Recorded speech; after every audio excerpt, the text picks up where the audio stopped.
Fischlham, Upper Austria is the place to be to crown yourself at this year's Austrian Battle Hero. My name is Lucas Embichler and I'm more than happy to be your host here, and I wanted to welcome every spectators on site and for sure out there on the WWS webcast. Today is the big final day and we are looking forward to see 7 athletes competing here in 3 different disciplines. We have 3 girls competing here and for sure 4 male athletes.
Is sitting one of the most successful overall water ski athlete here. It's Jared Llewellyn, and I'm more than happy to have you here, and we are also more than happy to get a lot of insight, details, and for sure to get to know all the technical know-how, what it takes to be an overall water ski athlete.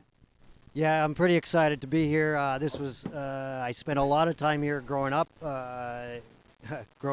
My wife is from Austria and I trained here a lot, but conditions were really tough yesterday. Really big tailwind. We actually had to cancel the jump event because it was a little bit too dangerous, but a lot of the skiers ups and downs, and that's the way the overall competition goes. We saw some great skiing, some big scores. Carlotta, first pass, in slalom, she didn't slalom quite as well as she wanted to. A lot of the girls, Alice, really strong slalom skier, and didn't quite get the score. They tried to run the tailwind 35s, and that didn't quite pan out for them. Janina had a great slalom pass. She ran a headwind 35, set her up for a good performance. Then in the men's slalom, still bad conditions, and Carlo struggled with right off the bat. Was going a little bit too easy, and didn't get through the pass at the 13 meters, and that was a big upset for him. But I think the biggest upset of the day was Rob, because he's a very strong slalom skier, and he tried to run 38 off tailwind, and the wind conditions was pretty choppy, and he didn't get quite through it. And Dorian ended up switching, and he actually ran the 11 into the headwind and got through the pass and got to it at 39. So that was a great score. In the trick event, we saw Janina do very well, stand up 2 strong passes. And in the men's event, we saw Robert and Pole had great trick runs, but fell right near the end on their ski line 5 back. And score was a little bit down, and Dorian went out and stomped 2 really good passes. He missed a couple tricks in the toe pass, but had really good result there. But again, we didn't quite get the conditions for the jump event, and we had to end up canceling that, and they went out and put on a show anyway for the crowd. We had a decent crowd, and then we had a storm come in right after that. But yeah, in all, it was a great first round, and we saw some great skiing. And I guess we have for sure also the recap pictures from yesterday, and I think we should tune in and have a little look on what happened yesterday.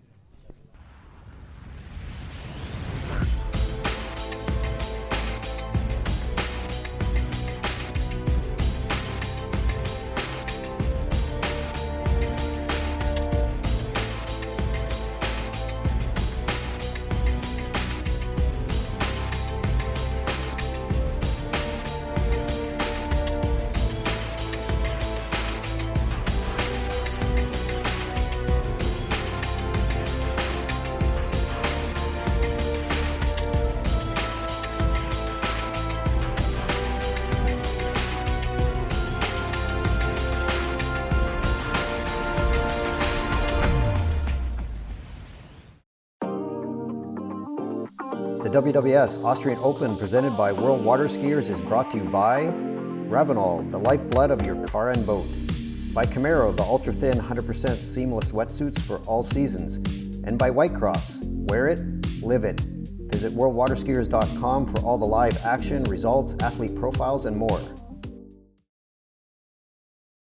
Also die Probleme am Livestream, wir übertragen ja natürlich live auch in die weite Welt hinaus und deswegen werden Sie uns hier heute in Deutsch sowohl als Englisch immer hören. Nochmal kurz zum Modus beim Slalom. Wir haben 6 Bojen, die umrundet werden müssen mit einem Einfahrt und mit einem Exit-Tor und Carlotta Bonemann, die startet jetzt mit 13 Metern. As I understand it correctly, Carlotta starting with a rope length of 14 or 13 meters. I believe she's starting at the 14-meter line length here. Yesterday, she tried to run a headwind 35 off a 12-meter line. She can run that pass, so we'll see how she goes today. A lot calmer conditions. Really nice start. The wind was. She's running a headwind here. The wind is similar today. Actually, when we got here, we were all excited because it was a headwind for jump. Supposedly later today, it's supposed to switch up and it's going to be hopefully a headwind, and that's what the skiers are hoping for. Also der erste Durchgang, der hat gut hingehaut, 6 Bojen umrundet und jetzt verkürzt sie die Länge auf 13 meters. Also auf 13 Meter geht sie jetzt runter, Carlotta Bonemann. So just to let everyone know, the course record here was set back in 2017 at the Open European Championships. Amber Frank from France ran 1 at the 10.75 line length. Pretty amazing score, and that's pretty good. You need really good conditions for that, and she's a specialist. Some of these skiers will see that they're strong in one event, weak in another event, and that's what the overall skier is trying to balance all those events. So here comes Carlotta on her second pass on the 13-meter.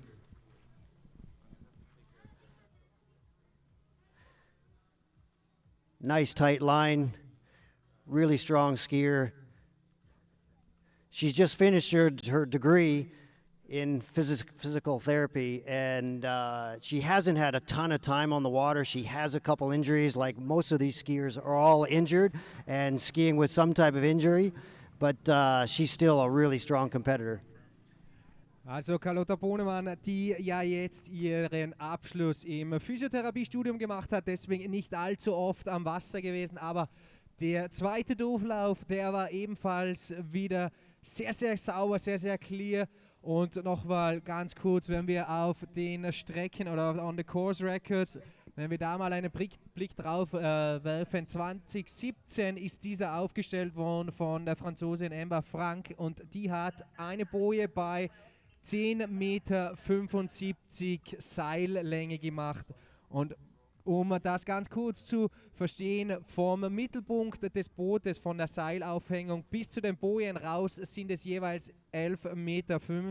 Das bedeutet, sie ist hier fast einen Meter kürzer als wie der Abstand zu den Bojen ist. Und Carlotta, die geht jetzt weiter in die Seillänge von 12 Metern. 12 meter here. This is the pass that she messed up on yesterday with the conditions. Now she's approved. Big edge change in the 3-ball there, but down course just a bit. But getting right back in it at 5-ball, no problem, and finishing off that pass. So she's pretty pumped after yesterday. Und da geht die Faust nach oben. Gestern ist sie bei der 12 Meter Seillänge leider gescheitert. Heute hat das ganz, ganz anders ausgesehen. Ohne Probleme diesen dritten Pass gemeistert und jetzt wird es natürlich nochmal kürzer. Wir gehen jetzt auf 11,25 Meter. 11 meters 25. The next rope length is kind of challenging. Yeah, and that's actually where the rope doesn't actually meet the buoy anymore. It's 11.5. It's actually half a foot or 0.2 of a meter short of the buoy, so you actually have to use your body to get around the ball, and this is where it really gets difficult. And if you're a short skier like most of the girls and myself, I wasn't a great slalom skier, so this is definitely a hard event if you're on the short side.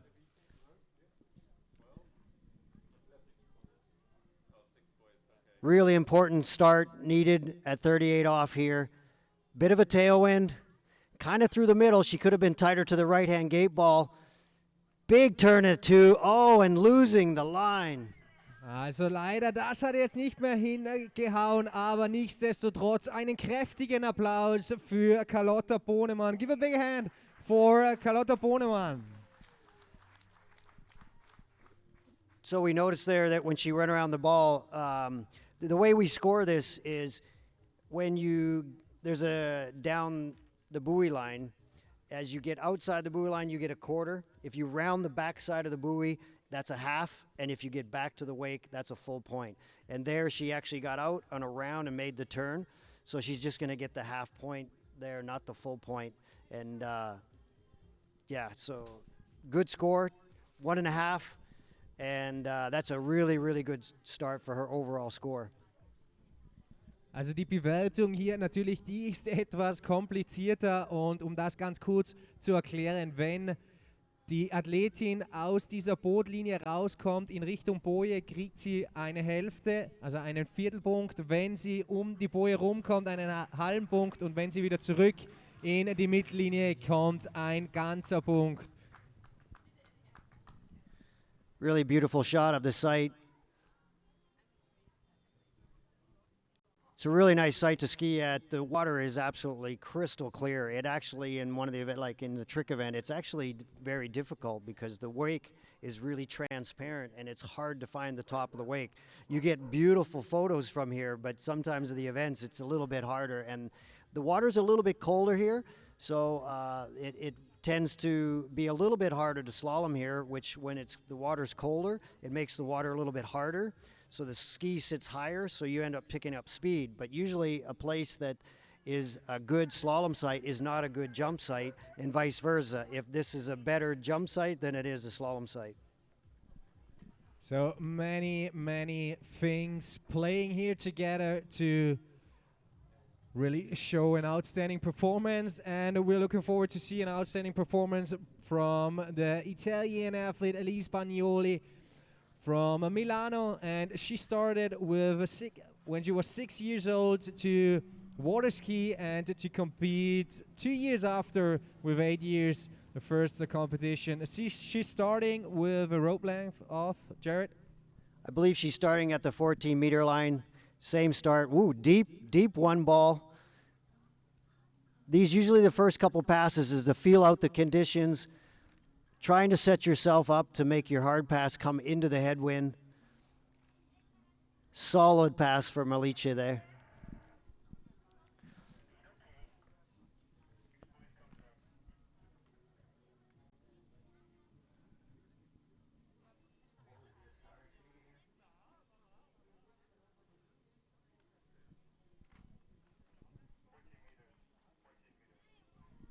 Also mit 14 Metern Seillänge ist Alice Bagnoli gestartet. Jetzt wird das Seil eingeholt und um 1 Meter verkürzt. Also die nächste Runde, die ist dann bei 13 Metern.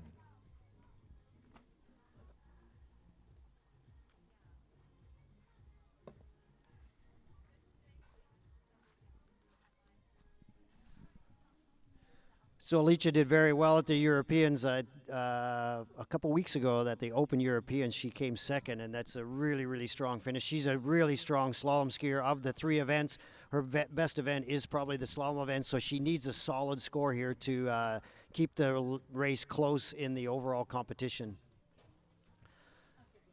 Nice strong gate. A little bit late on the gate, not straight on top of the right-hand gate ball, but feeling things out. She's backsiding the buoys here.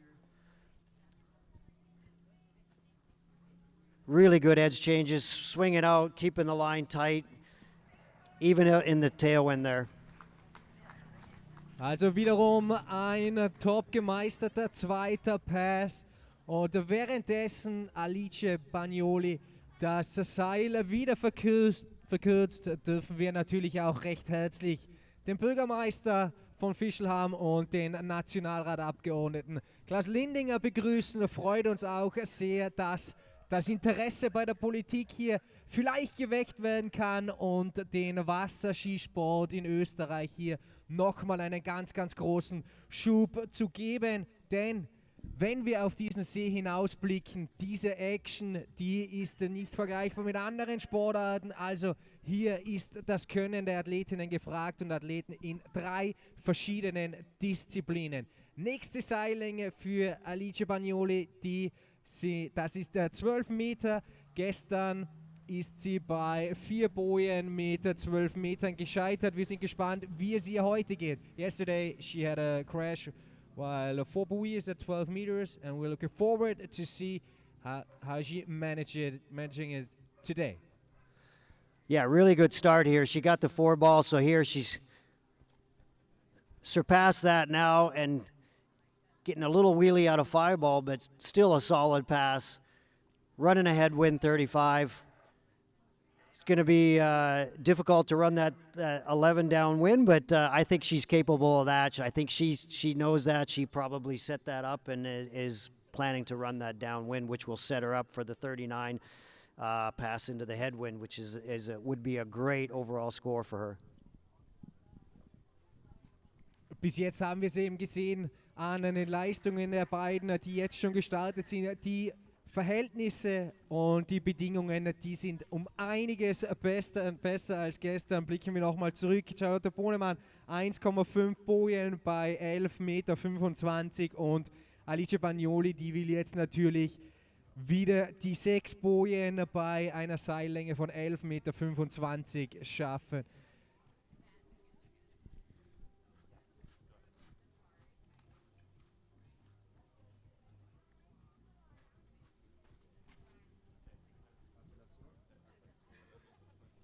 So Alicia came back in on the 11-meter line. Rope does not reach the buoy anymore. She's having to use her body. Good turn on 2 ball. Decent 3 ball, losing a little bit through the wakes and just not being able to get a good edge change into 4 ball there, but I think she squeaked around that and is going to get the full point as she got back to the wake. When you round the buoy, to get back to the wake, to get the full point, you have to do it before the next set of boat guides. And she was out there and she was scrambling and she got back to the wakes, and I believe she's going to get the full point.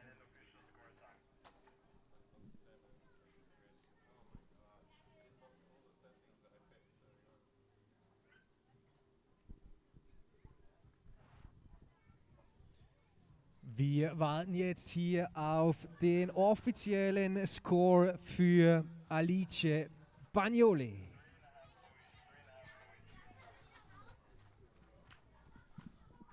So they're awarding her 3.5. So she got outside the buoy, but didn't get back to the wake in time and didn't quite get through those gate balls before the next set of gate balls. And great score though, good overall score. And sets her up for a good competition here. So as we all know, it's an overall competition and every 3 disciplines go hand to hand to be on the top of the podium. So is there any athlete as good in the 3 different disciplines than the others?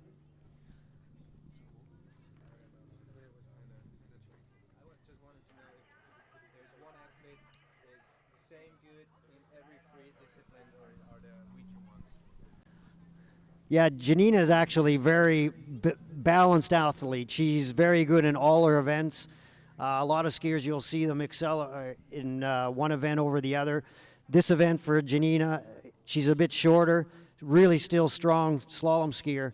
But her best event is probably the trick event. She's a really strong jumper as well. But you'll find that in some of the athletes. Usually everybody's got definitely a weak event.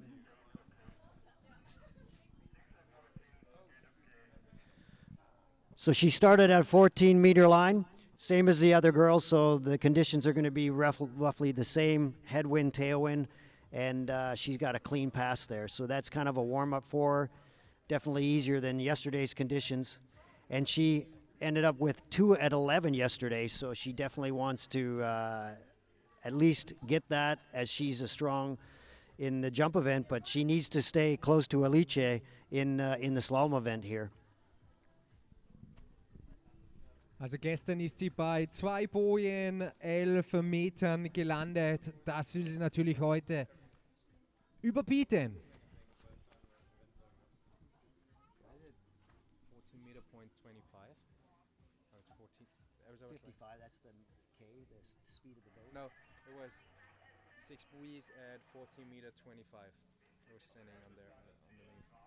There's something wrong. So here comes Janina at the 13-meter line. A lot of the athletes are always kind of late on the gate here. I don't know if that end, they're running in a bit fast. But she's turning tight on top of the buoys here. Wind's kind of backed off a bit. Really solid second pass.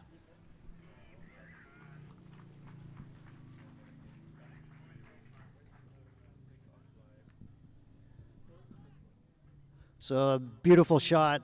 If you're watching on your phone or on the webcast on a crane over on the other side, you know, this lake is a beautiful backdrop, and we want to thank all the sponsors for helping out.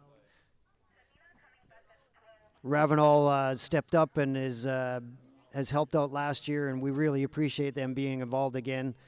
Red Bull, a couple years ago, we sat down with them, and they said that they would help out the sport, and we're trying to get things off the ground, and we're testing a lot of new things, so we really appreciate them coming in and trying to help our sport go to the next level.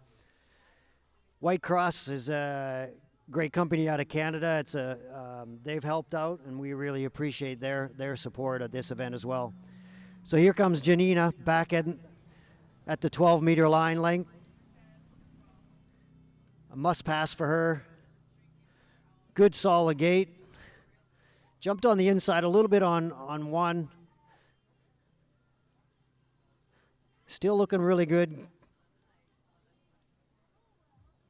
Big 5-ball and out through the gates, and that's a really good pass. That was a must-pass run for her. She would be pretty happy about that. If she would have fell on that, that would have made the overall competition a little bit hard to come back from. Also ein ganz, ganz wichtiger Durchgang für Janina war das jetzt bei der 12 Meter Line. Wenn sie jetzt hier gestürzt wäre, dann wäre es schon sehr, sehr schwierig geworden, diese Overall Competition hier für sich zu entscheiden.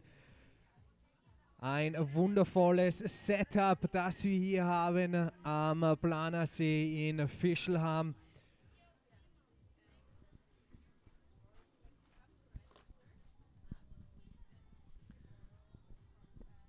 So Alicia at 3.5 here, anything past 2-ball, if she can get close to Alicia. Alicia is a really strong slalom skier, and she set the pace. Janina knows that here. She's going to need to get a really good start. Wind has calmed down a bit, so that's going to help. But it is really key to get a good gate here. Be right on top of the right-hand gate ball. Big 1-ball, really nice. Gets a little bit of slack out of 2. I think she slid outside of 3, and she's going to get the full point. Unofficial, though. We'll wait for the call. Einen kräftigen Applaus hier wieder für die nächste und die dritte Dame im Bunde, die Vorjahressiegerin Janina Bonemann. So the crowd is pretty much psyched here to watch an outstanding water ski competition, and this was the third athlete in a row competing at the 12-meter line, Janina Bonemann.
Ravenol, the lifeblood of your car.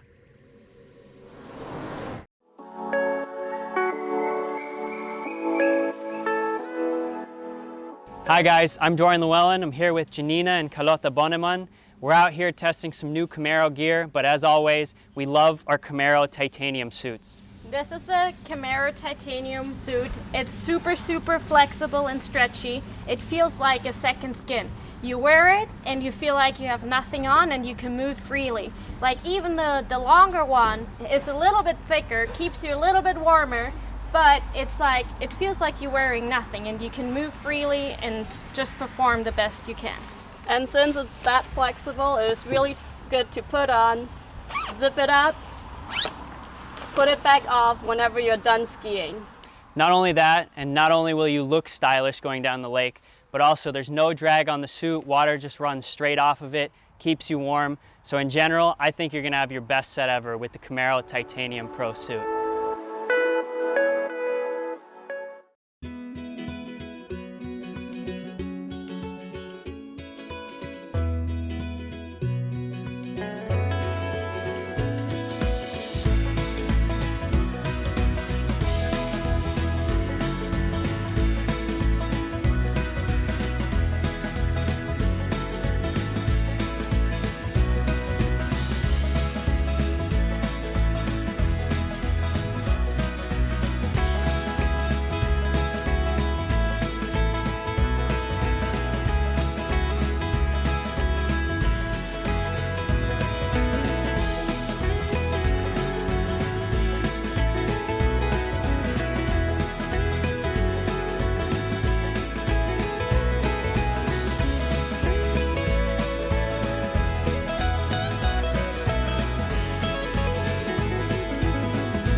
Back here again in Fischelham Planersee. We've seen the three girls competing in the slalom event, and we have another score to tell all the spectators on site and off on the webcast for sure from Janina. Yeah, she's got the 3 balls, so she's just behind Alicia with the 3.5. They're very tight, which sets up a great overall competition. Carlotta back at 1.5. Great performance for her. She's a strong overall skier. So we saw great slalom skiing all that round. And we just saw some pictures from the sponsors and Upper Austria there. And absolutely beautiful here in Austria. I've spent many years here, and it's definitely something that should be on your bucket list is when you're going to visit Austria, to see all, everything there is to see here. For sure, it was a beautiful spot. And when we look back here onto the lake, we have also a perfect setup, and the next one who is going to use this setup is the young Austrian competitor Carlo Basic from Carinthia.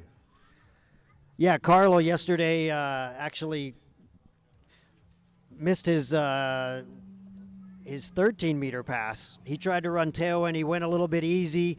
Wind was pushing him. I think he just misjudged it and ended up losing the handle out the gates, and definitely an upset. But that it's not going to affect his score here today if he gets a solid run. And Carlo is had an injury a couple weeks ago. He went to the European Championships, had a little mishap in the practice and crashed in jumping, so he is a little bit injured, but he's sucking it up and coming out here and showing us a good performance. That's the thing. I just wanted to tell you that he had really a big crash in a practice jump event, and he said he's a little bit sore. He have to keep it a little bit slower here and quieter here. But anyways, he's on for a show, and he's also hungry to compete here in the Austrian Battle. Also den ersten, den wir jetzt bei den Herren gesehen haben, das war der junge Kärntner, 23 ist er alt, 5 Jahre lang hat er in Amerika gewohnt und dort auch studiert und dort einige große Titel einfahren können. Das ist Carlo Basic, die erste Runde, die hat er perfekt gemeistert. Gestern ja leider bei den 13 Metern gestürzt nach 5,5 Bojen, aber vor gut 2 Wochen war er bei den European Meisterschaften, Europameisterschaften in Griechenland und hatte da einen ganz, ganz schweren Sturz beim Training, beim Sprung. Und jetzt geht's auch schon wieder rein in den zweiten Run. He's on for his second pass. Yeah, here's his 14 pass. Should be an easy walk for him. Oh, a little break there on 4 ball. Back in it at 5. No problem for Carlo. Feeling out the conditions. He's pretty happy. He messed that up yesterday, so that was a bit embarrassing for him. So he stepped it up. And he is a little showman too. He's trying to heat up the crowd here. Also der versucht natürlich auch jetzt ein bisschen die Stimmung anzuheizen in Fischlham, denn was für Leistungen wir hier sehen, wie viel Druck und wie viel Kräfte da auf diesen Körper einwirken, das ist enorm, wie wir das sehen. You can see how hard it is, how many G-forces are going into that body in the turns. Yeah, definitely. We're watching the replay. If you have your phone, get it out, pull up WorldWaterSkiers.com and hit the event page, and you can watch along what we're seeing. Here's the replay. Carlo's leaving his ski behind a little bit. When you make your edge change, you want to get your ski pulling through the wake. Definitely on these next couple passes, he needs to have his feet passing through a little bit earlier. His ski's trailing a little bit, and it's pushing him down course a little bit. So we'll see how Carlo does on the 12-meter pass here. Really important, good start. Kind of through the middle. Good 1 ball. Good edge change. Whoa, deep, and gets pulled up out of 2. Back in it at 3. Oh, little wheelie out of 4. Oh, he's down, and unfortunately going down there at 5 ball. Leider wieder hier ein Sturz, den wir gesehen haben, aber wir haben es ganz kurz im Livestream, im Webcast gesehen, da ist die Hand nach oben gegangen. Es scheint also alles in Ordnung zu sein bei Carlo. Unfortunately, another crash here, like the same he had yesterday, but he managed to have around 4 buoys at 12 meters. We are waiting here for the official result. Yeah, definitely there. He got pulled up at 2 ball, lost a lot of angle. He's way down course at 3 ball, pulls extra hard into 4. Then he just gets on the tail, and he's got no angle going into 5, and he's going to do an all-desperate reach out there and is inside the ball. And they've awarded him 4 balls on the 12-meter pass. Und bei dieser Geschwindigkeit wird das Wasser dann schon härter hier. Also wir sehen ihn, er kommt herein. Einen kräftigen Applaus für Carlo Basic.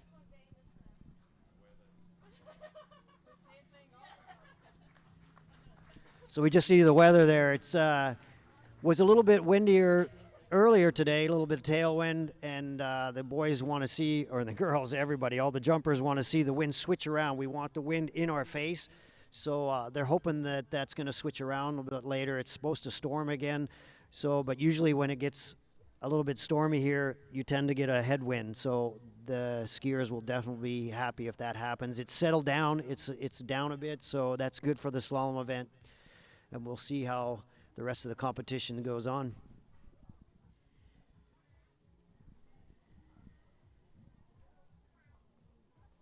And the next one who's in the water is Paul Dublon Fribourg, 18 years old, 18 years young. Let me say he is just coming back from the European Championships where he scored the second place. And he's starting with 13-meter rope length. Also der geht gleich auf die 13 Meter. Paul Dublon Fribourg, der 18 Jahre junge Franzose, der hier natürlich den Pro-Athleten, den größeren, um nichts nachsteht. Wir haben es gestern gesehen, zum Beispiel beim Sprung-Event, Single-Card-Sprung, ist er derjenige gewesen mit der Tageshöchstweite. Yeah, yesterday he started at the 14-meter line with the conditions and opting up to go to the 13. He's definitely a strong boy, pretty tall, but like you said, a youngster, but coming on super strong. His older brother Louis was going to be here this weekend, and he had an injury. One of the best overall skiers in the world has an injury and is sitting out trying to get healthy for the World Championships that is coming in October. So a lot of these skiers have injuries, but he definitely had one that sidelined him, and we wish he would have been here today. He's on site actually, but this is a family affair, and you'll find that in the sport. There's so many great families, brothers and sisters that get in the sport. His younger brother actually just won the Junior European, so it incredible family and do very well at the high level. We'll watch the replay here if you... Yeah, we're watching just the replay, and how smooth does he look with the 13-meter length? Yeah, definitely the first couple passes is feel out the conditions. Conditions are nice. And he looks really strong there. Good start, good warm-up. Always sets the nerves when you go out there and the conditions are pretty good and you get a good start. So here we go, 12-meter line. Definitely a need to run pass. Great start there. Good edge change. Got the ski, swinging it out, keeping the line tight. Ooh, a little break there at 4 ball, but back in it at 5 and no problem. Also die 12-Meter Leine, die hat er auch ganz, ganz locker hier meistern können. 1, 2 kleine Hiccups, aber im Großen und Ganzen wiederum ein ganz, ganz lockerer Pass für Paul Dublon Fribourg, und der geht jetzt auf 11,25 Meter. And the next rope length will be 11 meter 25, right? Correct. Yep. Yeah, we're just watching Paul on the replay here. You'll definitely see different styles in all these skiers, especially on the gate setups. Some guys do a one-handed gate, two-handed gate, but ultimately you watch them how strong they go through the wakes. And you're also seeing them always pushing up the hip against the handlebar to come out of the turn correctly and to, for sure, put up some speeds for the next gate. For sure, that's the power zone behind the boat. You definitely need to get your hips up if you're going to get out to the buoy line and get the width on the ball. So big pass here. Oh, really deep at 1. Oh, trouble at 2 and just losing all the angle. Had a trouble right from the get-go and tried to make up and just could not make it up. Also nach 2 Bojen, da hat er es leider nicht mehr geschafft, aber wieder zurück in die Bootlinie gekommen, und natürlich warten wir wieder auf den offiziellen Score für Paul Dublon Fribourg. You saw there he went kind of through the center of the gate. Not too bad of a gate, but dropped inside the line at 1 ball and then just broke forward and lost a lot of angle. Had to pull extra long into 2 ball, and then again he needed a big turn. He knew it, and he tried, and he ended up wheeling and lost more angle, and then that was all it rode. You can make a mistake, and if you get back into it on the next pass, you might get back into it. But 2 mistakes in a row, you're pretty much done at that rope length. Yesterday had also a big crash at 2 at 11 with tailwind. I guess it was tailwind, so it was really, really hard for them, and it was a really big crash, and we're happy that he's not that sore, he just said early in the morning. And yeah, This is the big applause for the young competitor out of France, Paul Dublon. Yeah, give it up for him. Huge crash, like you said yesterday, and he's back out here. This kid is definitely strong, and this kid you're going to see for years and years to come at 18 years and putting the pressure on these, veterans. Well, it's funny, a lot of these skiers on the dock, they're so young, I still think for me to say that they're veterans, but these guys are the best overall skiers in the world. And they also have a really, really strict schedule. And he just said here before, and he said tomorrow morning he have to fly to America to compete in the Junior Worlds and then to compete in the Under 21 Worlds. So it's really, really tough for them. And yeah, you can just pull your head and say chapeau to the performances we're able to see here, and we have the opportunity to see here in Fischelham. Yeah, these skiers are doing a couple sets in each event each day. 4 sets, then they're going to weight train, and every event pulls on another event. Slalom is all about back, jumps all about your hips and leg strength, and tricks you got to be nimble and limber. And all these events play on each other, and these athletes are constantly trying to stay and stretch and stay healthy just to get it to the next competition. And you just want to be in the groove, and going into a big world championships, you want to make sure you're healthy. And the next one coming up, probably the world's best slalom skier from Great Britain, Rob Hazelwood. Der nächste im Wasser, das ist wahrscheinlich einer der besten Slalomfahrer der Welt. Aus Großbritannien kommt der 23 Jahre jung Robert Hazelwood. Yeah, Robert is a super strong slalom skier. This is probably his best event. He qualified for the U.S. Masters this year as a youngster, beating out some of the top guns, and there was a qualifying this year for the U.S. Masters. Because of the COVID, not a lot of skiers had performances, and they had these qualifying events, and it was impressive to see a lot of the young skiers up and coming all making it to the Masters, and Robert was one of them. And being that a specialist event, an overall skier taking a specialist event away from another skier is pretty awesome. And when we take a little look on yesterday's results, Rob was at 2.5 buoys at 11 meters, and we have just seen the score to beat is 2 buoys at 11.25 from Paul Dublon.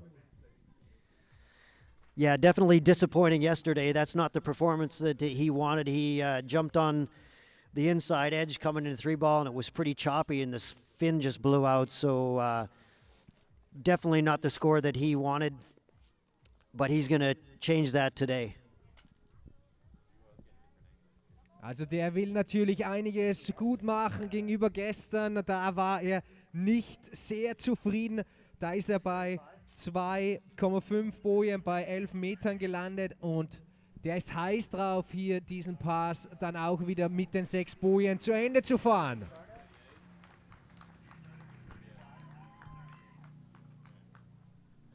Well, we were talking a little bit too much, and Robert came off the dock with straight up 12-meter line. That's pretty impressive. And then setting himself up, wanted to run the 39 down this wind, and comes back and runs that 38 off. So I was not expecting that. And right here we're watching the replay from the first pass, which was his 12-meter, which I thought was a 13. So coming off the dock cold and going straight into the 35, pretty impressive. 12 meters, now he did 11 meters, 6 buoys, and then now he goes to 10.75, right? Yeah. Also der hat jetzt schon mit 12 Metern angefangen, hat jetzt gestern dieses Klassement wieder überboten, 6 Bojen bei 11,25 Meter, und die nächste kürzere Line da, die liegt bei 10,75 Meter. So the rope's actually 2.5 feet short here. He needs a huge start. Big, huge 2-ball, just impressive. Getting outside of 4, losing some angle. Oh, getting outside of 5. Oh my God, incredible. He is pumped. Give it up for Rob. Also das war eine phänomenale Leistung für den Briten Rob Hazelwood und der ist selber total begeistert jetzt. Und jetzt wird es nochmal kürzer, jetzt geht er auf 10,25 Meter und der Rekord bei den Herren hier am Planersee, der ist auch 2017 aufgestellt worden von Freddy Winter und der war bei 5 Bojen 10,25 Meter. We're just watching here, watch the replay. Huge two ball and almost gets pulled up. Gets back into it at 3. I think he gets another. Oh, he loses the line. Lots of angle. Could not believe he got outside of 5 ball here and then just drops in and pulls out the 6 ball. Just incredible. And Rob really needs that. This is his strong event and he pulled it off. And this is looking so exciting for the overall competition. Carlo Basic, der steht hinter uns, der kann es auch nicht glauben, der Satz, den er gerade gesagt hat, this is insane. Yeah, just 1 ball at 41, the 10.25, 4 feet short of the buoy. When we watch the replay, if we bring it up here, you can see that he goes right through the middle of the gate. Definitely late on that gate. A lot of the skiers are having problems at that end. Water is pretty fast, pretty cold. I think they're overshooting the gate here. He pulls out. Looking good on the setup. Turns in kind of through the middle. Not too bad. Better than I thought, but just does not get a turn out of 1 ball. And if you don't get a good turn and get your hips up to the handle, get good edge change, you're basically done at that length. How intense is that competition? We have Rob Hazelwood right now with 1 buoy at 10.25 meters. And I guess that's another applause for the young British competitor, Rob Hazelwood.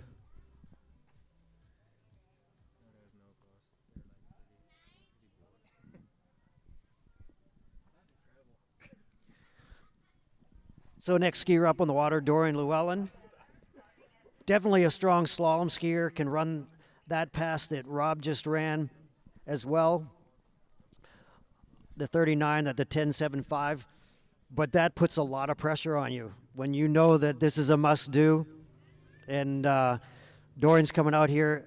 Rob started at the 35 off or the 12-meter line, and Dorian coming out here on the 13-meter line, opting to change it up a little bit of strategy. Hopefully that pays off for him. Und der nächste im Wasser, der Vorjahressieger, das ist Dorian Llewellyn, der jetzt mit der 13-Meter-Line gestartet ist.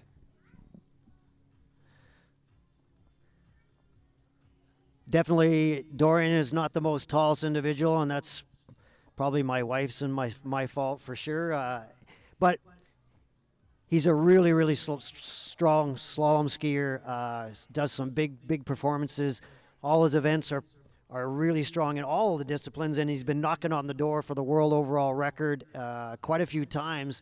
And you know, world records don't come out very often, and he's setting himself up to have the opportunity. Correct me if I'm wrong, but is Dorian listed 2nd in the overall ranking and Rob 5th in the overall ranking?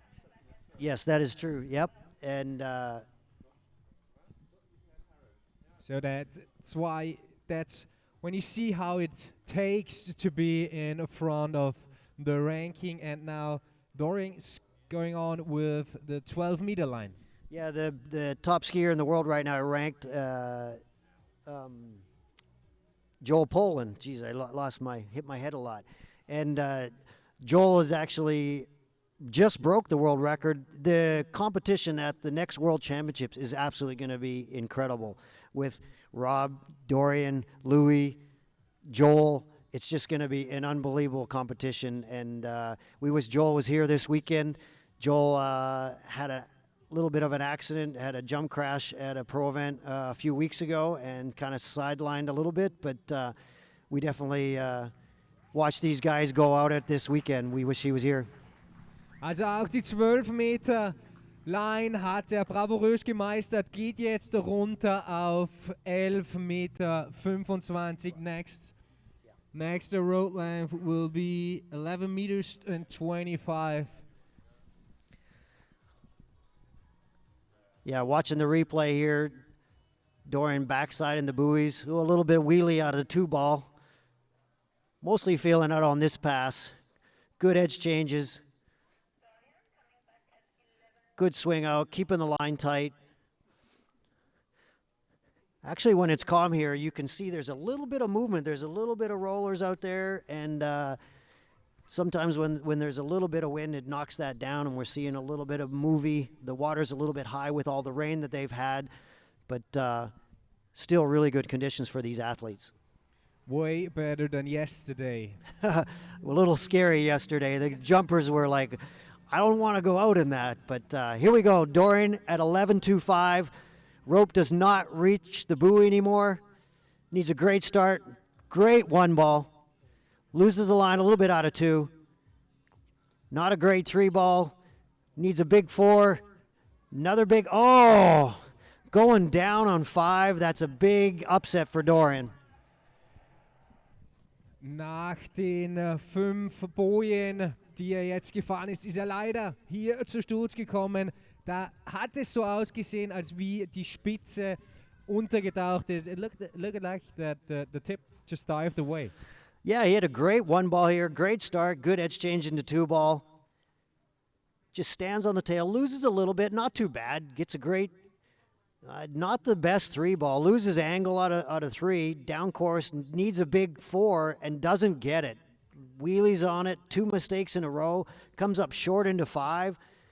And just inside the line, and definitely cannot hang on to that. So all she wrote, and that was a big pass. That's a pass that, with Rob skiing as well as he did, Dorian needed that pass. So that's going to put some pressure on Dorian. He's going to need to dig deep and pull out. Trick event is where Dorian can gain some ground, and the two of them are going to go at it head-to-head and jump.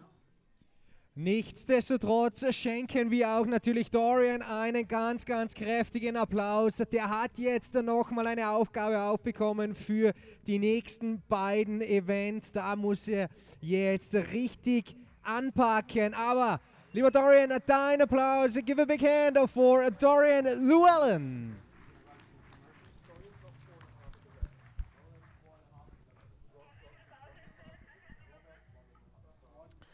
Yeah, so the leaderboard there, Rob way out front, won at 10.25, and that's going to be a little bit of upset for Dorian to gain it back, but that's the way the overall competition, it's a roller coaster, it's up and down. One event goes great, someone else has a bad event, and you just never know. You can't count anybody out. It's still too early. We just don't know. And we can see the current standing after the slalom competition. First from Great Britain, Rob Hazelwood. Second, Dorian Llewellyn from Canada. And third for the Frenchman, Paul Dublon-Fribourg. And yes, we hop on to some commercials and we will be back soon with the jump event. Und für alle, die hier on site sind, for all the spectators on site, we have a kids show coming up here on the Planersee Fischlham.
Hey guys, Dorian Llewellyn. I'm a 3-event water skier, I'm a Camaro athlete, and I'm also a huge fan of the new Camaro Core vest. This vest is amazing. I honestly didn't think that Camaro could make a vest that was lighter and also thinner than their last version, but this one not only does that, but also keeps the structural integrity the same while also lifting you up while you're in the water. Now, there are a lot of things that I like about this vest. I love the fact that they kept the overall design the same. They have this armor-looking plate in the front, and it overall looks great. Inside, there are some new things around the waistline. There's more structural integrity, and also at the back, a bit of extra support so that it will keep form for a lot longer. When you put it on, there really isn't anything that restricts you from getting it on, getting it off. When you have it on, there's also nothing that really restricts your arms either. You're able to move around, move freely, ski your best, while also looking good. So I love this vest.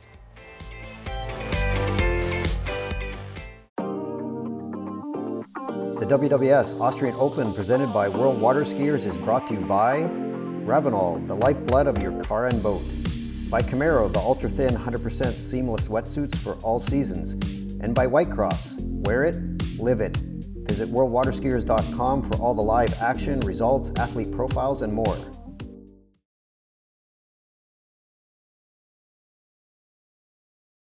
So that was the first jump for Alice. Und wie Jared gesagt hat, da muss man schon anständig fit sein, um diese Kräfte auf dem Körper hier auch zu ertragen. Und die Weite für Alice bei ihrem ersten Sprung, die liegt bei 39,8 Meter, 39.8 meters for her first jump. Yeah, good solid jump, 39.8. Little bit better start than Carlotta had, but still trailing behind Carlotta. See if she can improve and take the lead. Good solid cut. Oh, decides to let go. So we call that a balk, or a pass, and you have to pass on the outside. If you start to turn to the ramp and you change your mind and cut back on the inside, you get disqualified. That is an absolute no-no, and she came in and decided something was not quite right. She only loses that attempt. She loses the second jump, but she gets a third jump. So everybody gets 3 goes at the ramp. Also 3 Sprünge für jeden Athleten oder jede Athletin, und Alice, die hat hier jetzt rausgezogen. Da ist wohl etwas nicht ganz so gelaufen, wie sie es sich erhofft hat, und wenn sie hier doch den Versuch gemacht hätte, auf die Rampe raufzufahren, dann wird sie sofort disqualifiziert. Aber neben der Rampe vorbeigegangen, ein dritter letzter Jump, den hat sie noch stehen und den wird sie auch nutzen.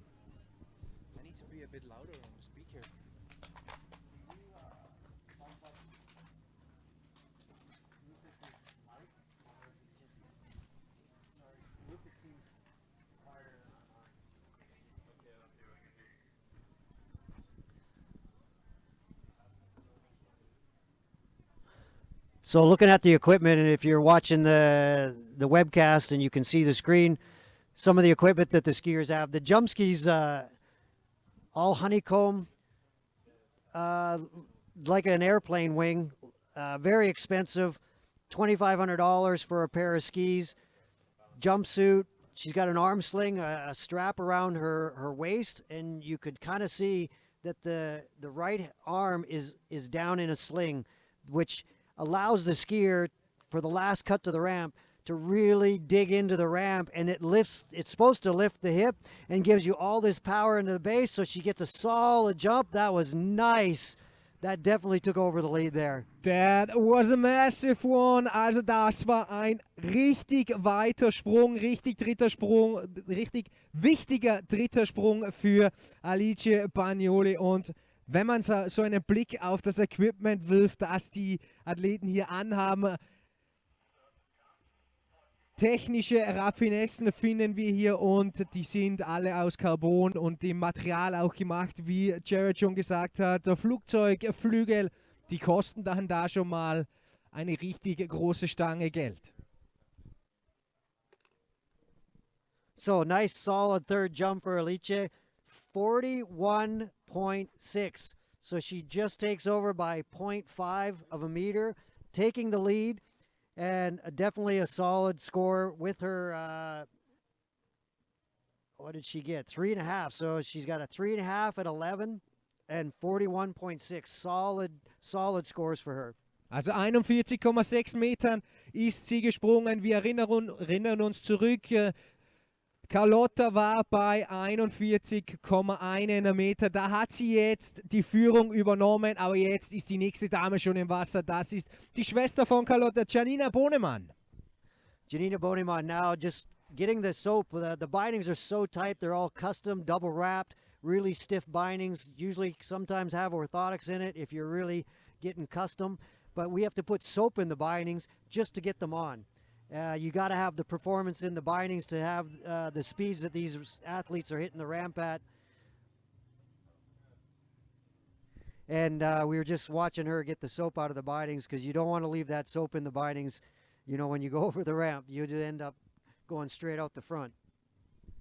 In die Bindung reinzukommen, die ja Maß angefertigt sind, wird Seife verwendet, denn die sind so eng, dass es anders gar nicht möglich wäre. Und nun, die Damen, die versuchen jetzt am Wasser diese Seife rauszubekommen. Ansonsten könnte es passieren, dass sie mit dem Kopf voraus aus dieser Rampe rausschießen. First attempt for Janina Bonemann.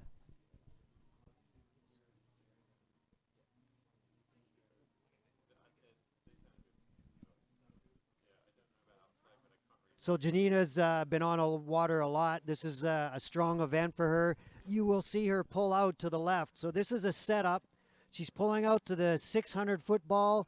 You'll see the ball go by right there. She's cutting at about 580, pulling out long, getting extra wide, wider than the other girls, trying to get up on the boat, keep her speed.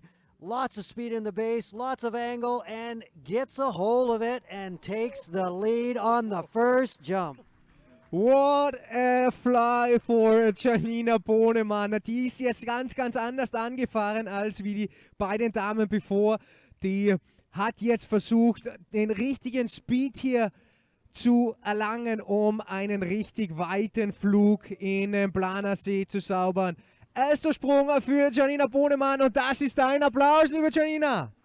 Yeah, when you get a good jump under your belt, you definitely... Die offizielle Weite gerade reingekommen, 50 Meter und 9. Also was für ein Flug. 50 meters, 0.9 for Janina Bonemann in her first attempt. Yeah, that's a warm-up jump. Usually the first jump, you try to guess what the conditions are. She was pretty much dialed in there, got a really good lift, 50.9. That's a really good opening jump for her.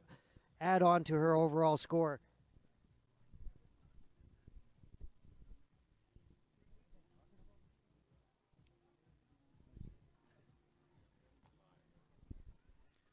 So we'll see, to improve on that, Janina will have to bring it down a little bit or start in the same position and get a little bit bigger pull on the second side. We'll see what she does.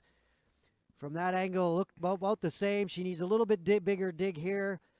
You need to keep your speed up here in the glide. Nice turn. Drive through the wakes, dig into the base, and gets a hold of another big jump. And stomps it pretty perfectly here on her second attempt. Das war wieder ein sehr, sehr weiter Flug. Wir sind gespannt, ob sie die 50,9 Meter hier eingestellt hat.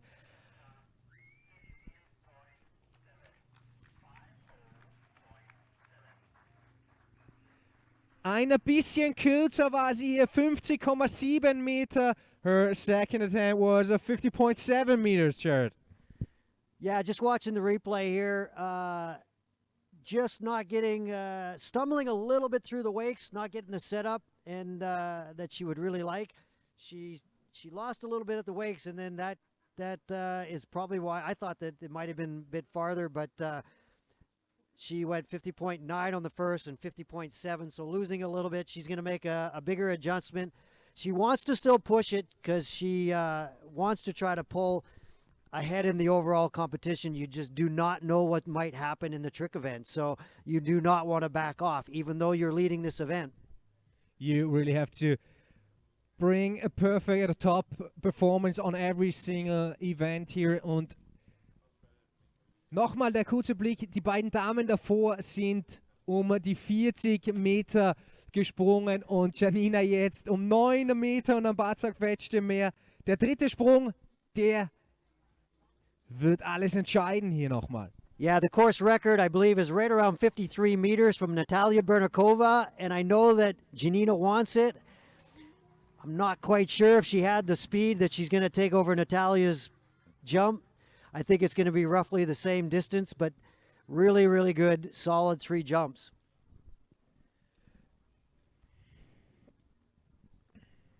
Denen wurde hier wirklich Flügel verliehen, auch beim dritten Sprung. Also der Sprungrekord hier, der liegt ungefähr so bei 53 Meter und wir warten jetzt auf die offizielle Weitenmessung. Die hat sich jetzt gesteigert um 1 Meter und 50 Zentimeter, also die neue Weite 51,6 Meter für Janina Bonemann. Yeah, really nice. She did gain a little bit there, got a good cut through the base, right through the wakes, didn't bobble as much, kept up her speed and ended up with a bigger jump of 51.6, a little bit short of the course record, but really, really, really close. See the leaderboard here. Of the leaderboard of the jump event, and as you said before, for the male athletes, the ramp is gonna put up to 6 feet or 6.5 feet. 6 foot, yep, 180, 182, depending on the length of the ramp. Skiers, there's a new where if you make the ramp a little bit longer, you can go higher. It's an angle. You have to be in a certain tolerance in the rules, but roughly the ramp is at about 182 centimeters. And that definitely, we call it the wall, the red brick wall. So you don't want to mess with it too much if you're out of position. And you're definitely going to see the skiers go big when the boys go off the ramp. Also die Rampe, die wird jetzt nach oben gefahren für das Herren-Event. Die geht jetzt nochmal gut 30 bis 40 Zentimeter hoch. Und ja, da will man natürlich nicht auf diese Rampe knallen. Jared hat es gesagt, es ist wie eine rote Ziegelsteinwand und da will man nicht in Probleme kommen. Währenddessen diese Rampe raufgefahren wird, sehen wir hier nochmal ein E-Foil Water Ski Show. So, we are now tuning into some commercials and we will be right back with the male event.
I'm Janina Bonneman, and I just got back from the European Championships in Greece with 2 gold medals in trick and overall and a silver medal in jump. I'm today here at the Camaro Water Ski School to present you the Core Vest.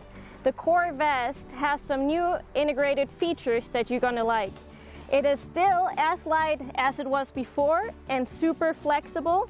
You can fit it into every bag, and it's super easy to put on. You slide it over your arms, and then you have a nice zipper in the front, and then it fits super tight to your body. You have the full range of motion, and in addition to that, we have a new rib cage protection on the side, which is going to reduce the impact just in case you're going to have a crash. And we all like to be protected, right? So why don't you give it a try?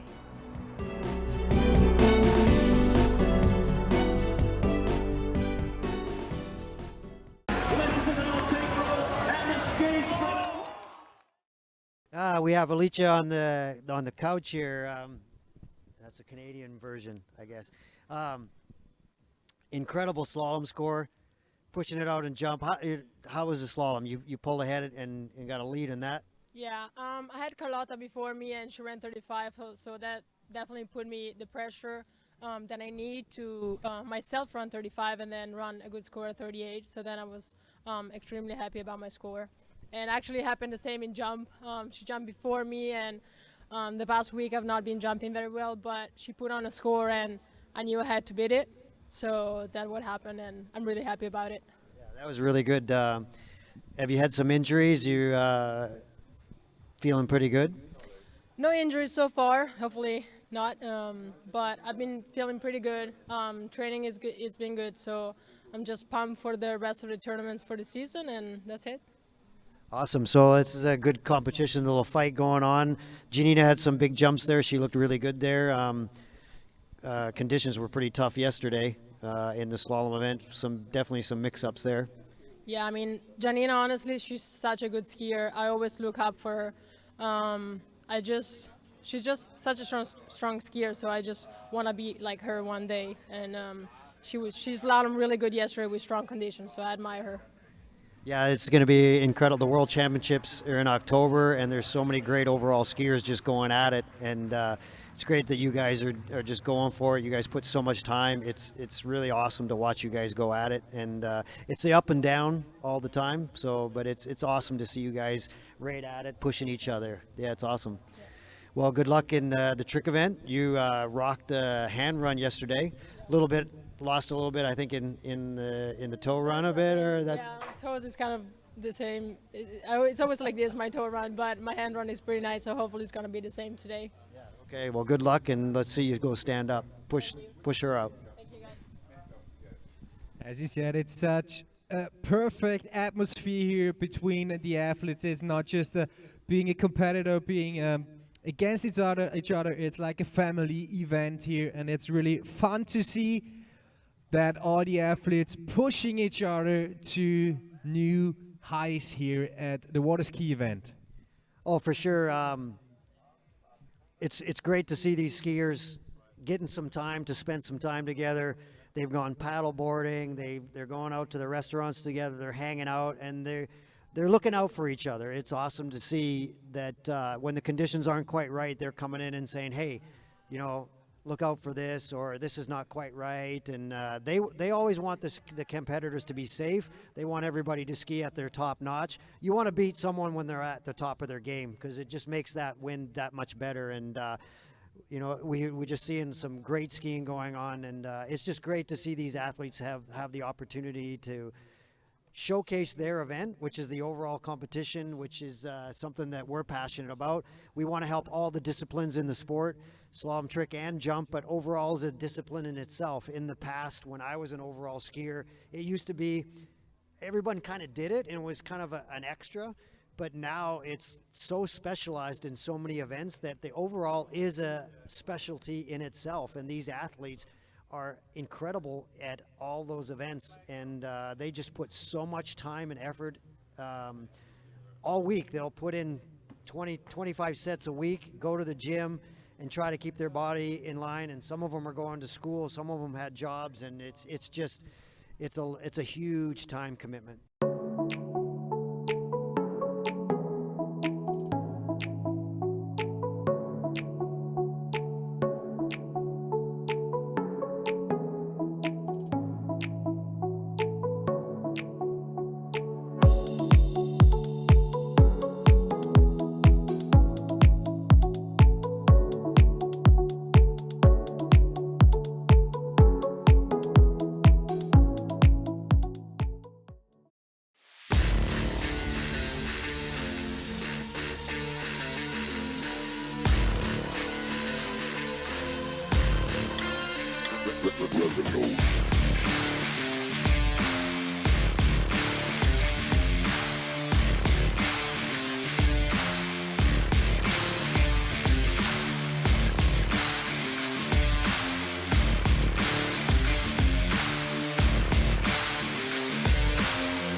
Ravenol, the lifeblood of your car. And while we are talking here, we are seeing the next competitor on the lake, and this is, I guess, it's Paul Dublon-Fribourg, 18 years young, from France, and he is now on his way to the first attempt. Also, der nächste auf dem Wasser, das ist der Paul Dublon-Fribourg aus Frankreich. Wieder nochmal zu erwähnen, 18 Jahre jung und der jetzt auf dem Weg zu seinem ersten Versuch. So actually during the running order, Carlo was seated to go out before him, but Carlo is jumping off the 6-foot ramp or the 180. And Paul is a junior and has not had enough time on the 6-foot ramp. So he's elected to go on the 5.5 or the 170 ramp height, and puts him at a disadvantage. Not a huge disadvantage because he's at the same speed, and if you generate the speed, you can still go far off this ramp. So he's jumping at a 5.5-foot ramp. Really nice opening jump. Really solid performance. Him and his brother are really, really technically sound skiers, and that's a great, typically the first jump is a warm-up. They didn't get an opportunity to jump yesterday. Preliminaries usually gets the nerves out, but the finals you just kind of lay it down, and they did not have that opportunity. So to come out here, you might want to just warm up a little bit. So Jared, give us a little insight on the jump competition. What is important and what is judged here at the jump competition? It is clearly just distance. You have to land and ski away with at least one ski on. In the past, old days, guys would fall and drag down the lake and actually barefoot out. But you do have to keep one ski on, and you got to stand up and show that you're in skiing position, and you get credited for that jump. Really, it comes down to speed, style, and agility off the ramp. And putting all those combinations together is going to give you those big distances. Also, wenn man einen kleinen Blick in das Regelbuch des Sprungevents reinwirft, dann sieht man, dass hier nur die Weite zählt und es muss herausgefahren werden. Das heißt, es muss Minimum ein Ski an sein und man muss sehen, dass der Fahrer in Skiposition ist. Seine Weite für den ersten Sprung 55,3 Meter, 55.3 meters for his first attempt. Yeah, that's a solid jump. We'll see if he brought it down with the 600. Try to keep his speed up here. Standing a little stiff in the turn. Getting a good dig into the bottom. Nice lift.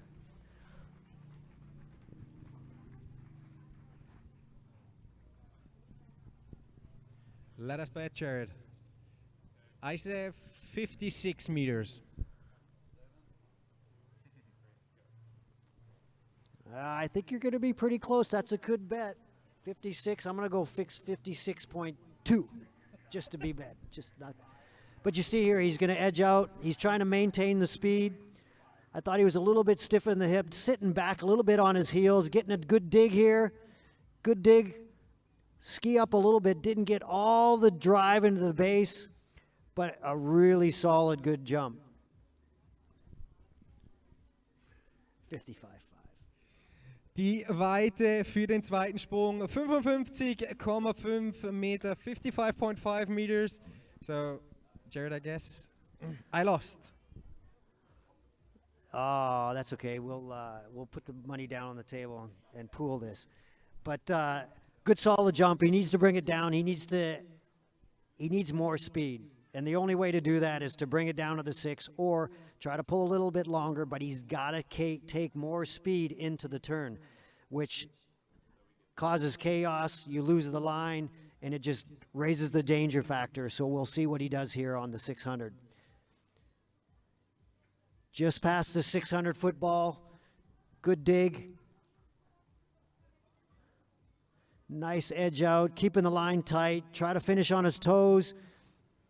Nice dig in the bottom, good lift. Oh, I think that's bigger. That was bigger. Also das war wahrscheinlich der weiteste seiner 3 Sprünge von Paul Dublon-Fribourg.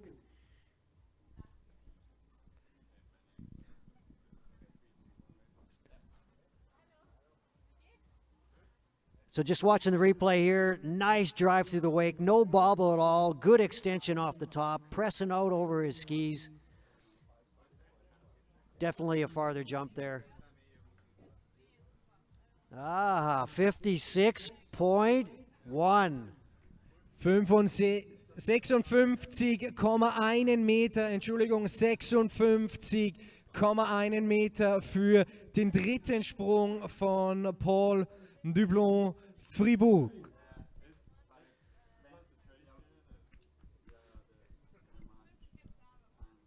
So the course record here is Igor Morisov, professional jumper. He's from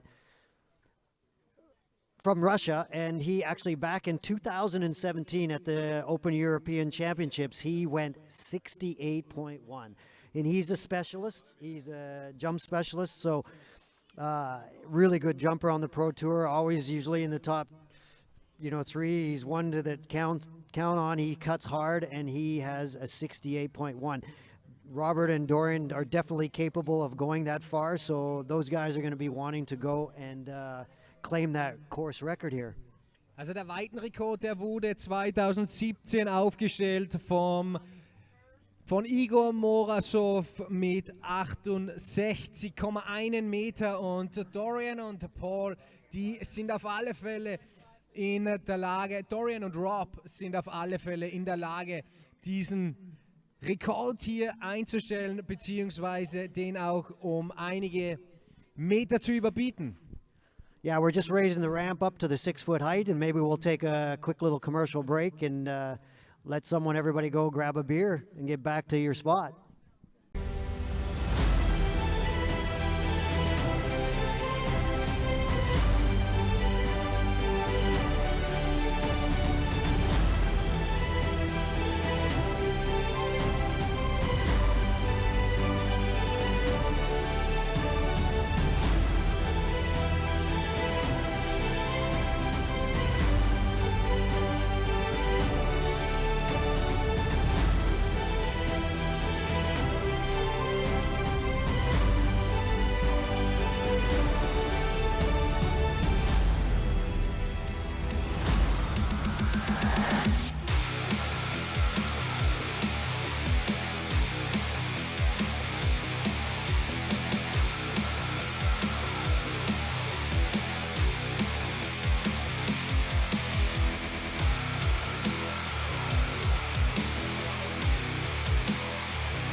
And we're back live for the main event.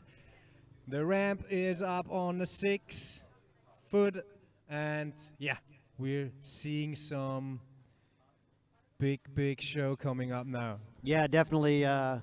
Carlo, basic on the water. You're a local Austrian, one of the talented athletes from Austria. He was just at the Europeans a couple weeks ago and had a little spill. And it's surprising that he's actually sucked it up and he's out here competing. So really glad that he's feeling all right. He's not great, but he's back out on the water. Also den ersten, den wir auf dem Wasser sehen, das ist der Österreicher Carlo Basic, der, ja, wie wir wissen, einen Crash beim Training gehabt hat bei den europäischen Meisterschaften in Griechenland vor gut 2 Wochen. Und der ist jetzt natürlich heiß, der will das hier gut machen. Der hat noch eine Rechnung offen mit der Jump-Rampe. This is definitely Carlo's strongest event of the 3. He was pretty early on the 600 and a little slow here, feeling things out. Rides his skis really well, missing the kick, but you definitely see the big difference in the distances when you go off a 6-foot ramp. Having a little backslap at the landing. Also die Sprünge, die werden jetzt schon um einiges weiter als wie bei den Meter 70er Rampen, bei der Meter 70 Rampenhöhe. Wir sind jetzt ja bei Meter 80, Meter 85. Der erste Sprung für Carlo Basic.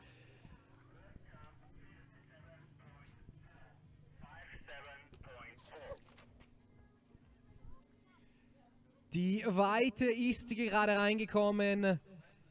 57,4 Meter. 57.4 for Carlo Basic. Yeah, 57.4, decent opener. Definitely a little early. He's got to bring it down to 6, maintain his speed. When we watch the replay, I don't know if we can bring it up again. I could pull right up on as he came off the wake, as he put his left ski down, he was a little bit on his left shoulder coming into the base of the ramp. Probably not late enough, couldn't keep edging, and just didn't get quite the lift that he wanted. But still, nice opener, feeling things out. He'll make some adjustments here. Der hat sich beim ersten Sprung hier jetzt rangetastet an die Rampe und weiß jetzt, wie er den Speed aufbauen kann. Und das versucht er jetzt. Und jetzt sind wir gespannt auf den zweiten Sprung, wie weit dieser gehen wird. Yeah, nice digging here. He goes through the wakes really well. Nice, lot better kick off the top. That's much bigger. That is awesome to see after a big crash. I mean, even though you think that you got rid of the fear in your head, it still hangs with you for a while if you're not quite right and your body's not feeling quite up to par. So that's a really good jump. That'll give him better feeling. You watch the replay if you're watching it online or on your phone. Good dig into the bottom here and really good drive, and he gets full extension off the top and presses out over the skis. So awesome to see. That's really good for Carlo. Natürlich spielt da der Kopf eine ganz große Rolle, aber den hat er jetzt im Griff mit einer Weite von 59,9 Metern. 59.9 meters on his second attempt for the young athlete coming out of Corinthia. We see he started with 6 years and he's 23 years young. Yeah, still a youngster. Just finished his degree, was in America doing the collegiate thing, which allows a lot of these skiers to get a lot of time on the water. You know, if you're in a colder climate, that's going over to the U.S. and having the opportunity, getting your schooling paid for and being able to do what you love. It's a great opportunity, and Carlo took advantage of it and has been a better skier because of it. Watching the setup here, little bit still out of speed on his turn. I don't know, missing his kick, not quite getting the lift, I think, on the last one, and he needed to maintain more speed. I'm not quite sure if it's going to be bigger than his 59.9. We'll wait and see. Hat mal genickt nach diesem dritten Sprung. Sind gespannt jetzt, ob sich nochmal steigern hat können. Wir wissen 59,9 Meter, das war der zweite Sprung. Und die Weite, die sollte jetzt dann gleich reinkommen. Natürlich eine ganz schwere Geschichte, schwere Kiste hier nach einem Sturz hier. 60 Meter oder mehr zu springen.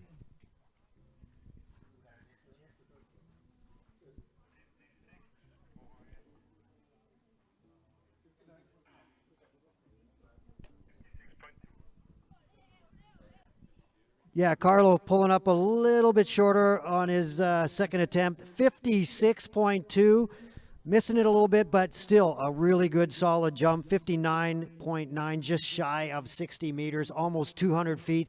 Awesome jump for him. We just have Janina here on the athlete couch in the Red Bull tent. Going pretty good for you so far. Everything, some solid scores. Alicia got you a little bit in slalom, but you came back, got a good score. How did that go? It went really well, so I'm really happy with the 3 at 11. Of course, I think I could have skied even better, but you always can ski better. So the same in jump. Like I'm happy about my distance, and it's going good so far. So I can't complain. But you know, there's this little bit that you always want to still go more. And but let's see what tricks is gonna bring. I'm excited for the event. Just wondering if you were trying to go for the course record there on the last one, just trying to push it. I was. The course record is, I think, 53.2 or 4 from Natalia Betnikova at the European Championships. So I was kind of going for it, but I don't know. I couldn't get enough speed, and well. You want to, let's hear Robert's on the water. Do you want to walk us through like what you're looking for when you were out there, what you felt? So when I pulled out for the 6, I was looking for a lot of speed, and I wanted to get wide. On my first jump, I was a little late, so I backed it up a little bit. But then I was actually too slow now on the counter cut, and I was like missing a little bit of speed in my turn. So it was hard to get at the ramp at the right spot. I was a little early, and then, I mean, I had a good kick, but I was just missing the speed a little bit. Yeah, Robert missing a little bit there at the base of the ramp, not quitting. Got his legs, but definitely didn't get a good pop off the top, not the one that he wanted. But again, that's his first jump, just a warm up. Do you feel that the water is a bit fast here, that it's cold, or, you know, what's the feeling? The water is definitely faster than at many places in the U.S. and in Florida, where the water is just warmer. But I actually like it a lot for jump. You can carry a lot of speed and go really far. Yeah, awesome. Well, good luck for the trick event. I know it's one of your best events, jump's best event. What do you think is your best event? I don't know. I mean, I have the best chances in tricks for a medal. But to be honest, my best event is the overall. Well, that's good to hear, and that's why you're here. So awesome. Good luck. And just going back to Robert on the water, great first jump. Actually, watching the replay, got a little bit better legs than I thought. I thought he sat back. He missed a little bit. Decent first jump, but he's going to push it. He's got the advantage in slalom, so he's definitely not going to back off here. He's going to push it. Here, wide at the 600. Getting a good dig on the second side, trying to maintain some speed here. I think Robert's riding Stoke skis. They tend to be a little bit flatter. The skiers tend to sit back on their heels a little bit more. Getting good legs. Nice stick landing. But you see he's slapping his leg there. He knows that it's not quite what he wants. He knows there's still, you know, fuel in the tank out there. Nicht ganz zufrieden, wie wir gesehen haben, der hat hier auf die Oberschenkel geklatscht, der kann da noch mehr rausholen, aber trotzdem sein zweiter Sprung auch eine sehr beachtliche Weite. Wir warten jetzt natürlich, was die Judges sagen, was die Weitenmesser hier herausmessen haben können. 57,8 Meter für Rob Hazelwood bei seinem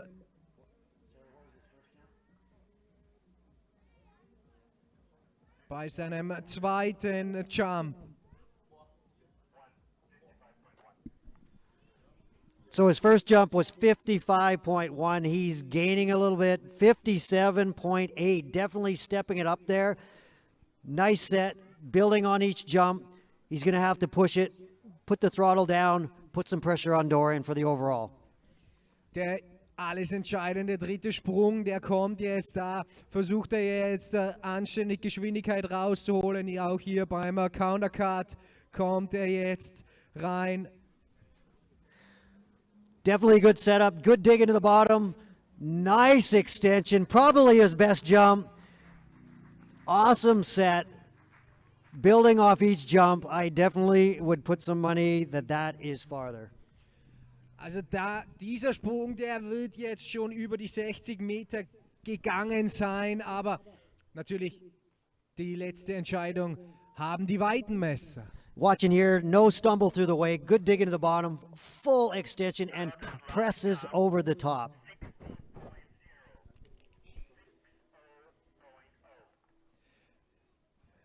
$60.0 meters, 60 meters on his third attempt for Rob Hazelwood. Yeah, our first 60-meter jump, that is awesome. Build it off each jump. Still, I think, leaving the door a little bit open for Dorian. Not quite probably the distance he probably would have liked to a 62, maybe a 63. That would have put some heat on Dorian.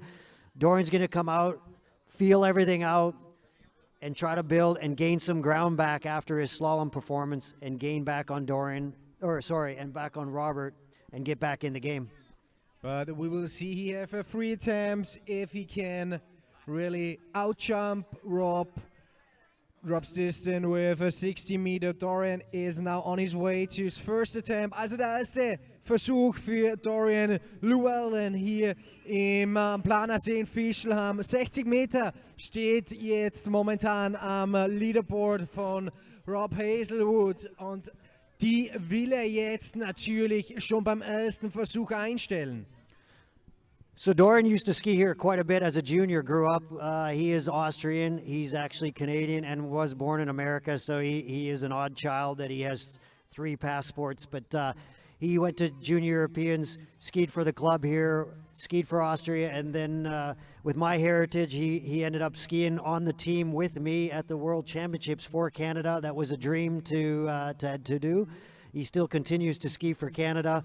But still has his Austrian roots here, and he has skied here a lot, so he is familiar with this site.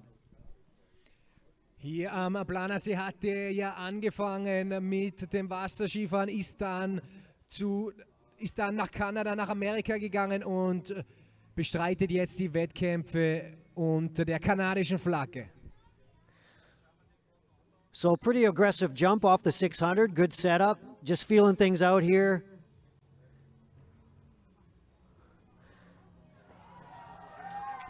Definitely missing his lift there. Kind of a cautious little first jump, feeling things out, definitely. Didn't get his legs on the ramp. He'll be looking to get a little more pressure. We'll watch the replay here. Conservative cut off the 600. Nice easy cut out.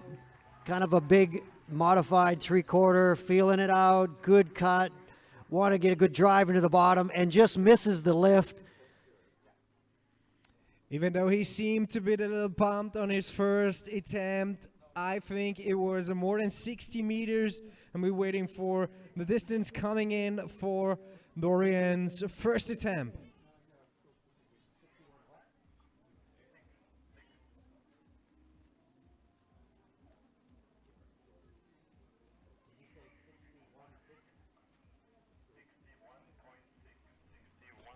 And it is like we predicted it, 61.8 meters for his first attempt.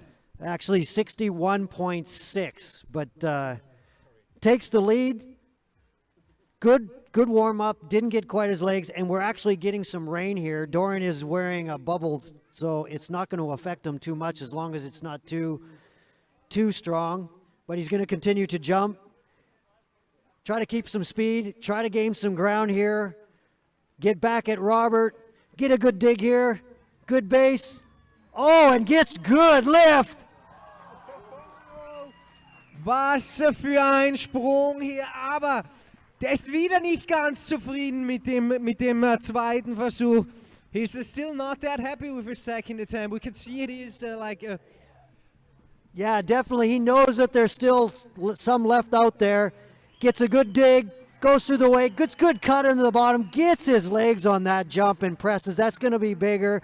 He knows that there's some still left, and he knows he's got to gain ground on Robert.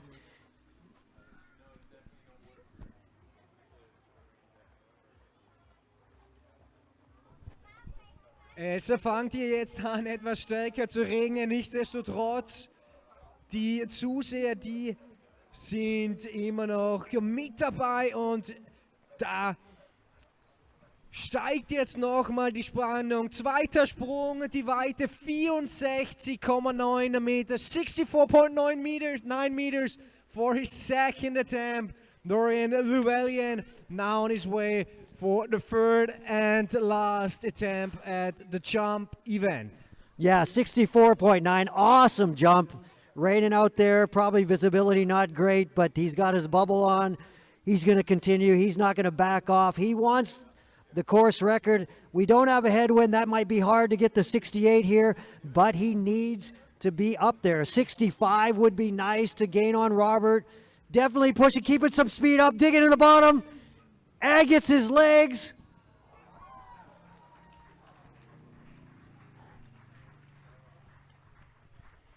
So really good showing there.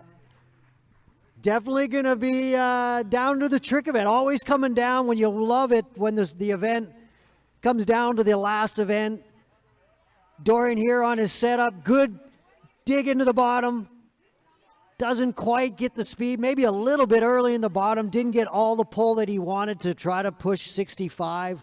We're probably going to have a little bit of a rain delay here. We knew that this was possibly coming. It was a good call by the officials. Jumpers decided we needed a jump score from yesterday. Couldn't pull it off. Dorian pulling off the leaderboard, 65.1. Man, I did not think that that was farther. That is awesome. That is back in the game. That puts Robert and Dorian head-to-head. Pole just coming in just at the end, 56.1.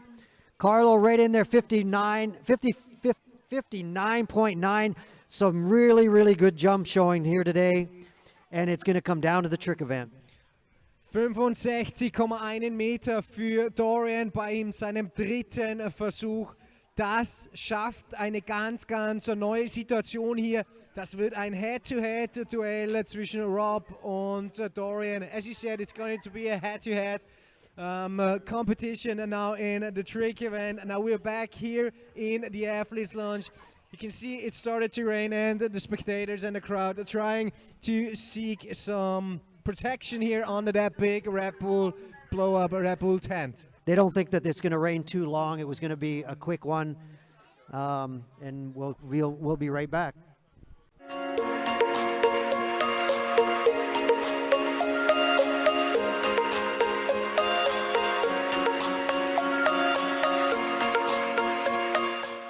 Hi, I'm Dorian Llewellyn here in Austria at the Camaro Testing Center. I'm here with the Camaro Titanium Zero. It's a new and improved titanium suit from last year's. Zero can mean a lot of things. It's seamless, so zero seams. There's also no teeth on the zipper on the back, so zero teeth. And also there's no water getting into the suit, so now you have zero water. So for anybody that's going to be skiing in any cold conditions, you're going to be wanting to wear this suit. You're going to be warm in the water for long periods of time. Your muscles are going to be super ready for action. They're going to be warm. They're going to be just pumping to go. So this suit is really going to allow you to get out there and to push yourself to the limit while also having fun even in the coldest of conditions.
WWS Austrian Open presented by WorldWaterSkiers is brought to you by Ravenol, the lifeblood of your car and boat. By Camaro, the ultra-thin 100% seamless wetsuits for all seasons. And by Whitecross, wear it, live it. Visit WorldWaterSkiers.com for all the live action, results, athlete profiles, and more. We are back in Fischlham and we are back for the third event, for the last event, and probably the most deciding event coming up of today's day. It's a trick. Yeah, definitely. Rain delay, lost the internet, so we're going to work through it. Everybody's moved the cameras around, but the skiers are ready. It's going to be a little more difficult to ski in the rain. Squinting, it's harder for the driver to pick his spot, but athletes are going to fight. They're going to go out and finish off this event. And as you said, it's going to be a head-to-head competition between Dorian and Rob, and we also have a head-to-head competition between Carlo and Paul. And for sure on the women's side, we have also again a head-to-head competition between Alicia and Carlotta. So 3 races in one event. Yeah, it's so many things are happening. It's up and down, but you definitely have Carlotta and Carlotta, we have her on the water right now, coming in for her first pass. We call this the toe pass. You have the rope is on her foot. Soon as she starts, the clock is going to go, and she's got 20 seconds to get as many tricks in as possible. Here we go. This is a toe 7 to a toe 540 into wake turns 360 degrees, surface 360 degrees, and a 540. And she wraps back out, she wraps back in and grabs the rope and goes for a 360 toe wake and then a toe wake back and finishes up her run and runs out of time. Hopefully those last tricks are in. She's shaking her head a little bit, so pretty decent score. You gotta stand up if she's gonna stay in this race. Carlotta mit ihrem ersten Pass hier. Also sie hat zweimal 20 Sekunden Zeit, um in diesem Durchgang so viele Tricks wie möglich reinzupacken. Wir haben es gesehen, sie hat zwar ein Lachen im Gesicht gehabt, aber natürlich hoffen wir, dass diese Tricks noch im Zeitfenster gewesen sind. Jetzt wechselt sie in den Handpass. Das bedeutet, der Ski wird geändert. Sie nimmt einen etwas weiteren, etwas breiteren, etwas längeren und natürlich auch etwas steiferen Ski, damit sie auch die Jumps hier sehr gut ausführen kann. So we're switching into the handpass. Tell us the special thing about the handpass. They're changing the ski and why? Yeah, after the pass, she started on the toe pass. So that toe pass, the ski is typically smaller and it's a little bit softer. That allows the skier to spin, keep the rope tight. In the hand tricks, the ski's bigger. It's usually a little bit wider, a little bit longer, and stiffer, which allows you to get more pop off the wake. Makes the tricks a little more easier to do, and so that's why the skiers change up the skis. They also can change the rope length. They change the handles. This event is totally custom. They can pretty much do whatever they want for their style.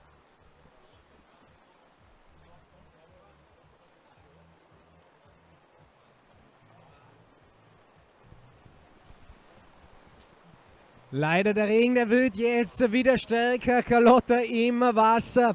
Das stellt natürlich wieder auch ein großes Problem hier für sie dar.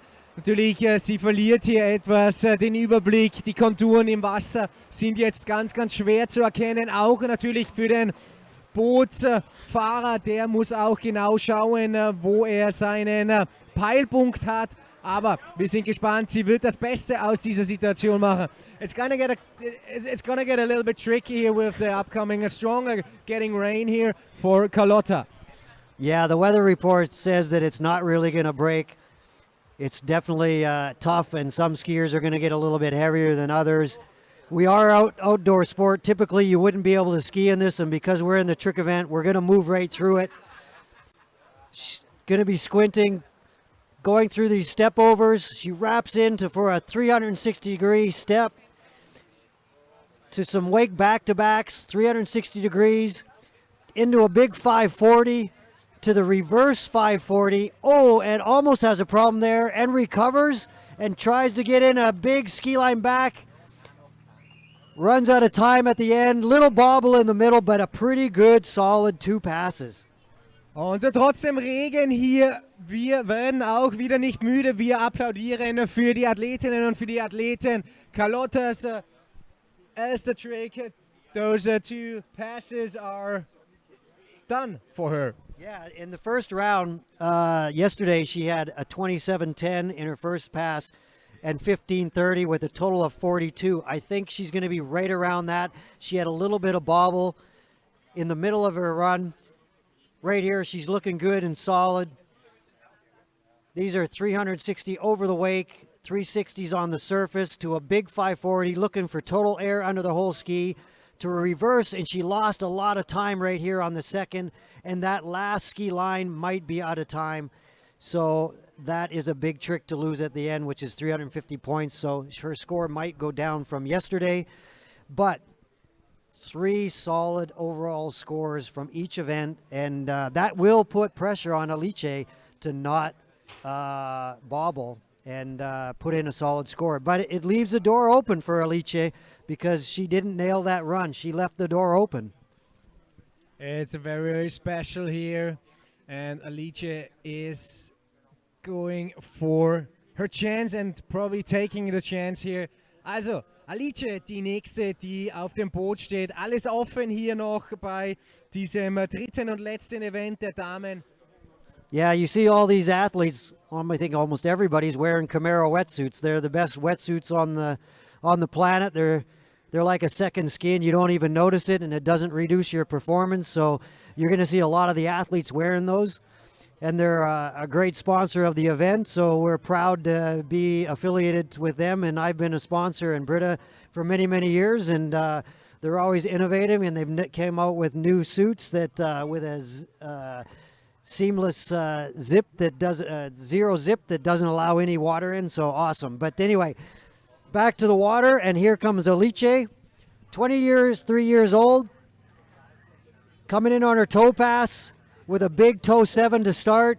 Clock starts. There we go. Oh, a little bobble right there. It's a start. She's bailing and moving into the rest of her run. Toe wake back-to-backs. Surface back-to-backs to a big 540. 360 out. She's going to wrap in and grab the rope. A big toe wake which is a 360 degree, and a step and goes down. So losing a little bit of time. She had some bobbles yesterday in that run. Roughly the same. Right here, the replay, you're going to see a hesitation right there. She stopped, got her composure. She knows that if she would have went down there at the start, it would have been all over for her overall race. Pretty smart to stop and collect herself. Losing one trick is a lot better than going for a swim. She's back into it, getting a good run in the middle. Going for the big toe step here and just not getting enough air and rotation and going in the water. Still decent run. She rocked her hand pass yesterday, a whole bunch of flips. She likes her hands. She doesn't love toes. And we're going to see a big run coming up here. Auch sie wechselt jetzt auf den Handpass. Gestern haben wir hier von ihr schon eine ganz, ganz große Show gesehen mit einigen Saltos, einigen Flips über die Wellen hinweg. Auch gestern hatte sie Probleme mit dem Toe Pass und hat das beim Handpass alles wieder rausfahren können. So we are really looking forward to see another big flip show from Alice in her second pass and on her first hand pass of today's competition. Yeah, she'll need to get all this to keep the race tight. It's amazing. The trick event, it takes so many hours. I mean, all the events take a lot of time, but tricks is one you cannot turn your back on. You have to be on the water. You have to put in thousands and thousands of hours to be at this level. These athletes have put in time as juniors, and a lot of times to be at this level, if you do not put the time in as a youngster, you will not get to this level. And these athletes have done that. Tricks is a great event to start with kids, playing around on the skis. You don't have to do tricks all the time. You can go out and just play.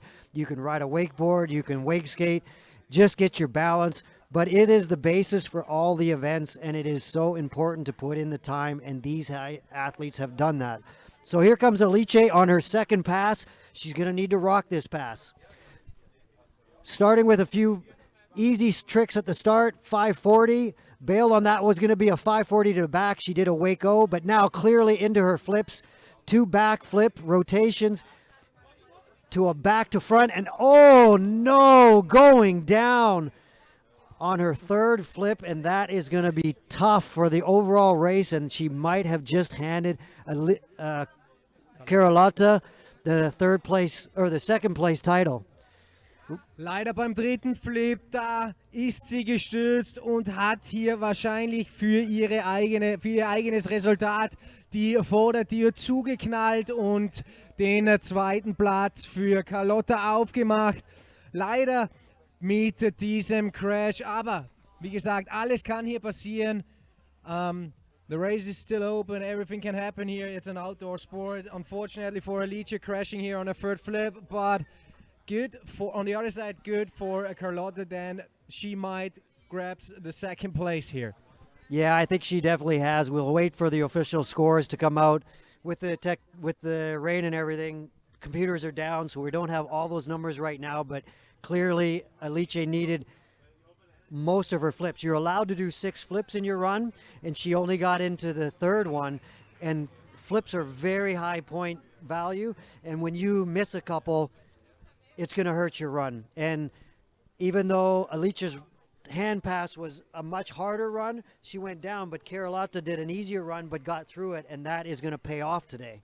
And we have the points here, the scoring for Carlotta Bornemann 5,280 points, and for Alice Bagnoli 2,210.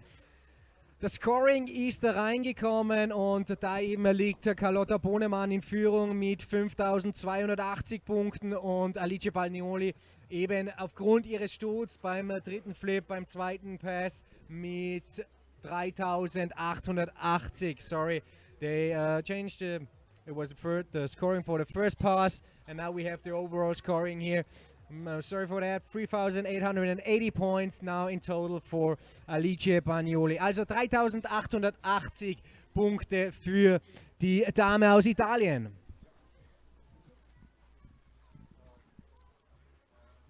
Und die nächste, die jetzt ins Wasser geht, das ist Giannina Bornemann. Gestern hatte sie 8,680 Punkte beim Quality. So the next athlete in the water is Giannina Bornemann. Yesterday's scoring from the trick event was 9,030.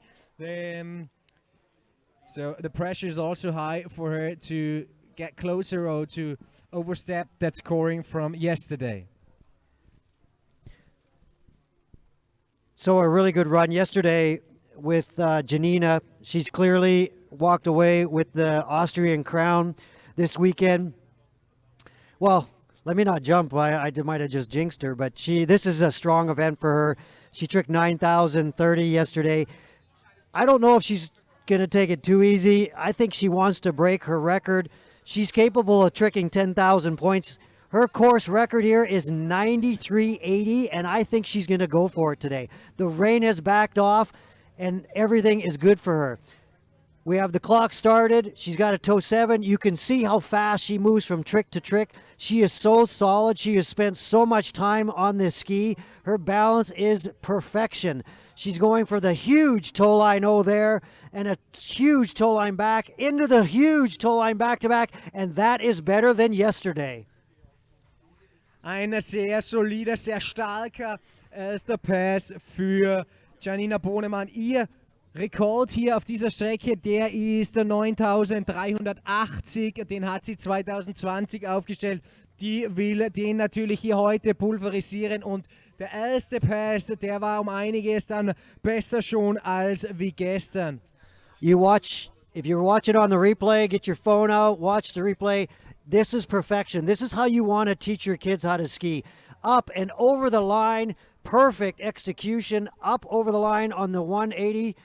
and here into the 360 back-to-back, no touch, and clearly in time, and she throws the fist, and that is awesome to see. She is going for the record.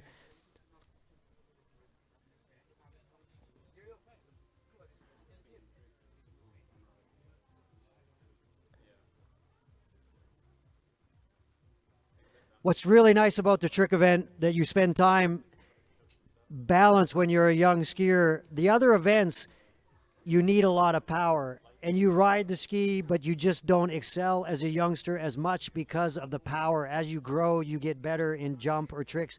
As when I grew up, we didn't even actually in Canada, we didn't allow jumping until you're 14 years old. They thought it stunts your growth, but it didn't really help me. But time on the trick ski is awesome, and as long as you're riding a wake skate or whatever, getting your balance, spending time. Trick skiing is so much fun when you spend a lot of time and you start doing tricks. It has so much versatility, and you get to try new stuff, and you can do anything. You can invent things, you can just try stuff, and it's just so much fun. And when you have a really, really good base, that's what sets the tone for the other events. It's just going to help your other events. And trick skiing is something that the sport is a little bit far behind in technology, and we're trying to solve that problem. We have some things that we were going to try to do this weekend and test. It didn't work out with COVID and trying to get everything here, but we are working on those things and some great things for the future. Here comes Janina on her second pass. The clock will start soon as she goes off the wake there into a 540, into a reverse, to a ski line over the wake, and into a massive front flip, into a second massive front flip, to a half twist, to the reverse half twist, up, back, and a back-to-back move, and into a reverse back-to-back move, and a huge run for Janina Bodemann. Give it up for her. Da geht die Faust nach oben. Wahnsinn, was für ein zweiter Run für Janina Bodemann. Massive Frontflips hat sie hier in den See gezaubert und die hat jetzt alles richtig gemacht, und ich glaube, der Rekord, der wird heute fallen. I guess the record, that one's already gone from 2020. We will have a new one, a new, way bigger record here on the Planersee, at the Planersee. Yeah, everything was pretty clean in that run. Up over the line here, into a massive front flip. That is a hard trick to land and stick and do the reverse to follow up. There's not too many athletes on the planet that can even do that. Here, a back flip to the back. She does a front, she does a back, and then she does a mob, a 360-degree back-to-back flip, and follows up with a reverse. Hangs onto it, almost sucks an edge, and throws the fist, and I think she just took the record. She knows it, and that is an awesome overall round for Janina Bodemann. I'm also really happy that you're sitting next to me. Then it's so fast. That's just such a fast sport, and also to recognize all the different tricks, and you have tons of experience, and I'm happy to learn a lot of things from you here at the Planersee. Well, it's an honor that you're here. You do so many sports, and it was really good talking to you last night and talking about other sports. We want to make our sport better. You know, we have to make it easier for you to understand. People out there need to understand the sport. Technology is going to help with that, and some really, really cool things to come for the future of the sport. And getting engaged and helping us out. We always need help, and your help, we really appreciate you being here.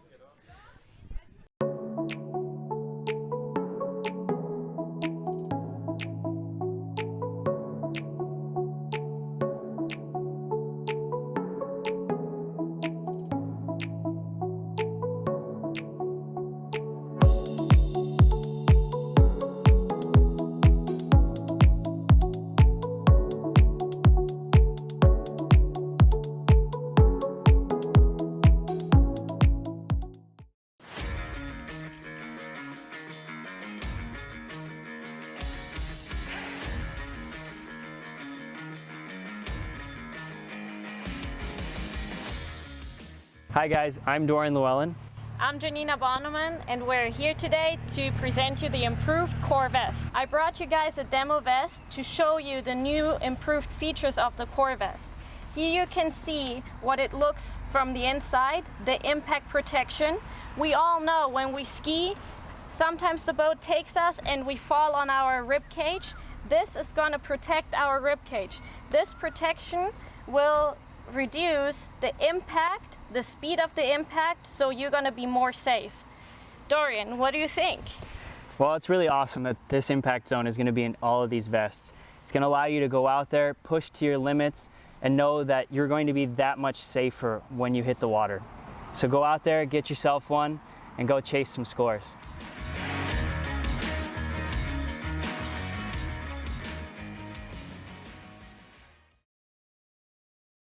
Thanks a lot. And the next one on the water is the young athlete from Corinthia, Carlo Basic, den wir jetzt dann gleich sehen werden. Aber davor warten wir noch auf den Score von Janina. Have you seen the score from Janina already? No, it's...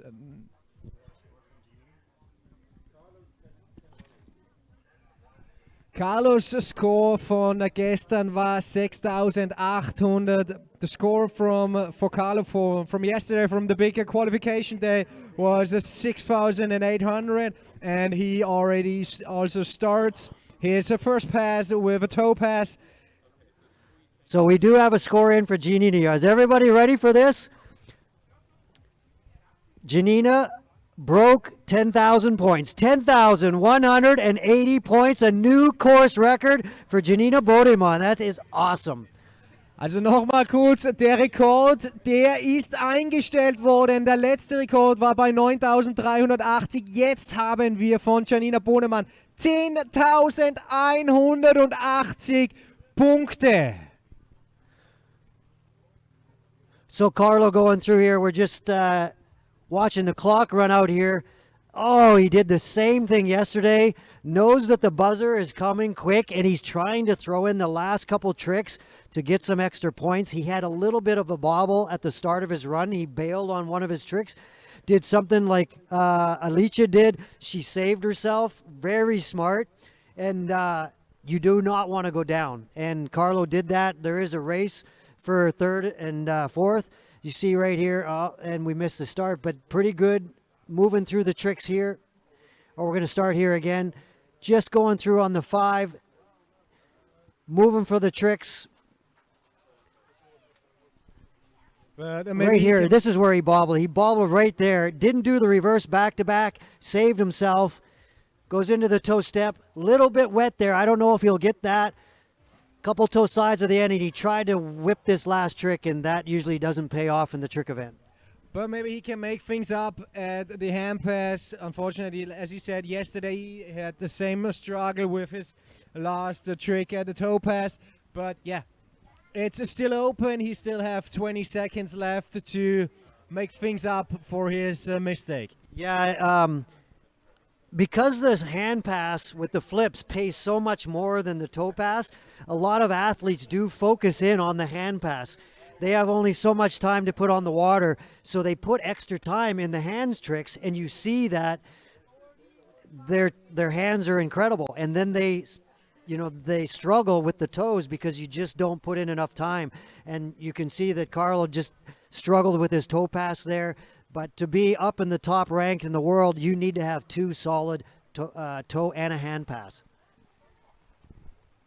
Weiter geht's mit dem Handpass für Carlo.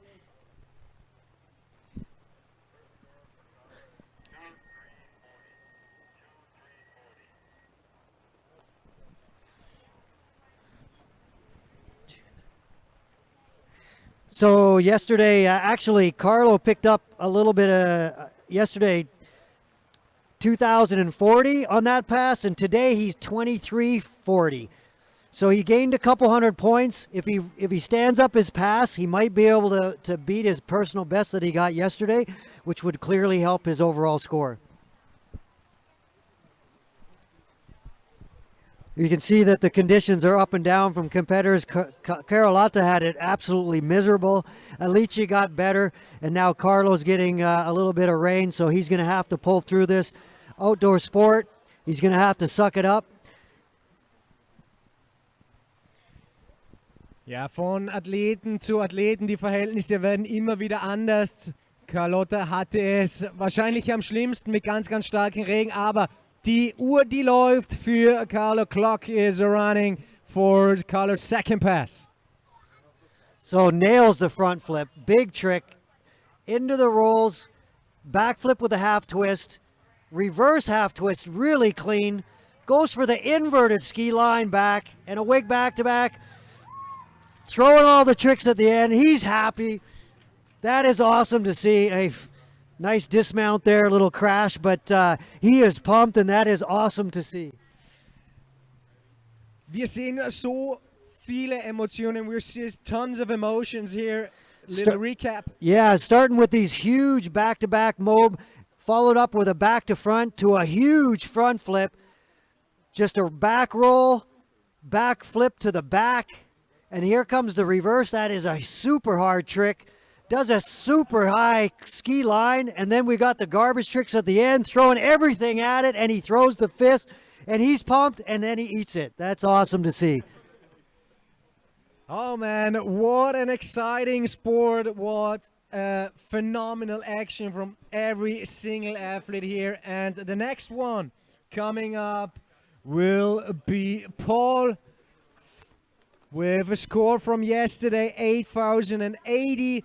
Now he's also on the line to beat it and to crush his yesterday's score. Yeah, you watch as a youngster, man, he comes out and he's going to rock some incredible tricks. Consistency as a youngster, he missed up yesterday, on a ski line 5 near the end of his run. We'll see that here. But he does a toe line 5. I mean, I don't know if that doesn't make any sense to you, but jumping up over the line with your toe, 540-degree turn, is a phenomenal trick. And the tricks that he's doing at 18 years old is absolutely incredible, and he goes big on his tricks. When you step up next to him, when I step up, everybody's bigger than me, but he's an absolute monster. And this is a kid that you're going to see for years and years to come. So a bright future is coming up for Paul Dublon-Fribourg. Der hat noch einiges vor sich, eine ganz, ganz großartige Zukunft erwartet, den 18-jährigen französischen Riesen, den wir hier jetzt im Wasser haben, aus Grenoble, seine Hometown, und er startet mit einem handpass. He's starting up with a handpass. So on the screen here, you see his profile there, and you'll find that on the website. All these athletes, you create a profile, all the information's put on there, all their social media is on there. You can follow these athletes from the page. You can get to learn all about these athletes and follow these guys, and that would really help these athletes out. Here we're going to start with a huge back to, oh no! First trick and already gone, already down. Oh, no. So that's what's all about the overall. Here clearly had an opening and just sucking the edge there. Coming up short, if we can see that replay again, guys. He comes in on the back-to-back mode. He's setting up, and it is hard. With this water being this clear, it is really hard to find the top of the wake. The wake is so transparent, and he comes up too short. He comes up early. He rotates too early. He cases the top of the wake and sucks the tail, and there is no way you're pulling out of that. So that is a huge upset for Pole and a huge advantage for Carlo. Carlo is probably down there ready to run to the beer tent because he's excited. He is just probably pulled the third position, and he's going to be pumped about that.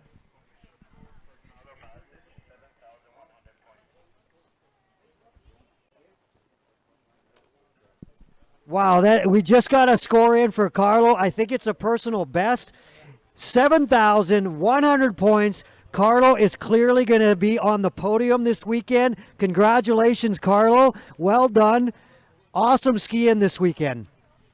Also der Score für Carlo, der hat jetzt gerade seine Personal Best hier eingestellt mit 7.100 Punkten und damit hat er sich jetzt auch den wahrscheinlich dritten Platz sichern können. So interesting, we just saw Pole going down the lake and he did not get on the back of the boat and switch his ski out. So because he fell on his first trick, the hand pass is usually a lot more points, and he's opted to just do the hand pass again. It's his option. He could have done 3 tricks and still decide it's his option. He can do what he wants, but he knows that the hand pass is worth more, and he's going to do it again. Also Paul hat jetzt nicht auf den Toe Pass gewechselt, der ist jetzt noch im Hand Pass, denn da kann er mehr Punkte für sich einspringen. Denn die Flips bringen natürlich auch mehr Punkte mit sich, sind aber nur 6 in diesem Run erlaubt. Here we are, he's getting through the pass now, getting right into a reverse back-to-back mode, into a ski line, to a ski line back-to-back, into the 540. He makes it from the angle here. I don't know if he went over the wake. He's a little bit disappointed. He definitely knew he needed a big run. He needed to push, and he just pushed a little bit over the top, and that's what happens in the overall comp. We watched the replay here. He's setting up. The time starts. He actually bailed on the first trick and just went into a back-to-front flip, into a couple back rolls here, to the half twist. That's the blind one. That's really hard, into the reverse. And here he's going into the back-to-back mode, farther down in his run. Here is a ski line landing on top of the wake. That could be questionable. Ski line back to back, and here he goes for the 540, and that is over the wake from that angle, and he will get that point. So he's disappointed. He needed 2 stand-up passes to take Carlo over. Nichtsdestotrotz auch wieder ein spektakulärer Pass von Paul. Leider mit dem Sturz beim ersten hat er jetzt eben den 3. Platz verloren.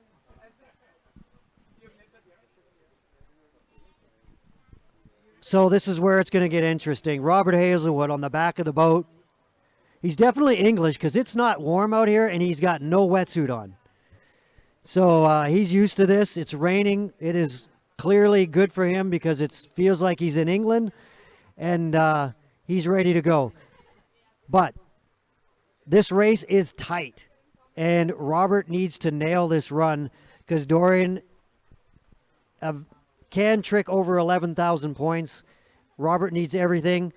Robert's clearly able to trick 10,000. If he can put pressure on Dorian, that might make Dorian bobble, and that will make the overall competition very interesting. As you said, they're both are neck to neck.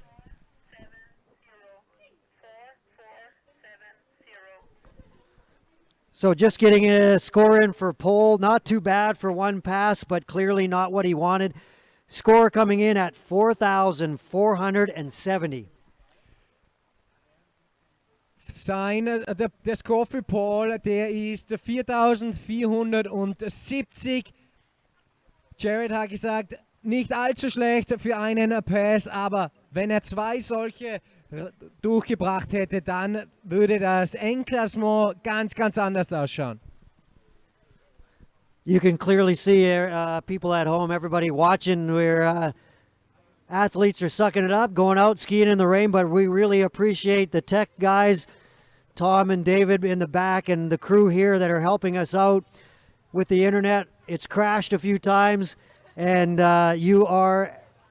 the weak link is that one cable that if it goes down, we go down. So here we are running in the rain, and this is a huge run, starting with the hand tricks.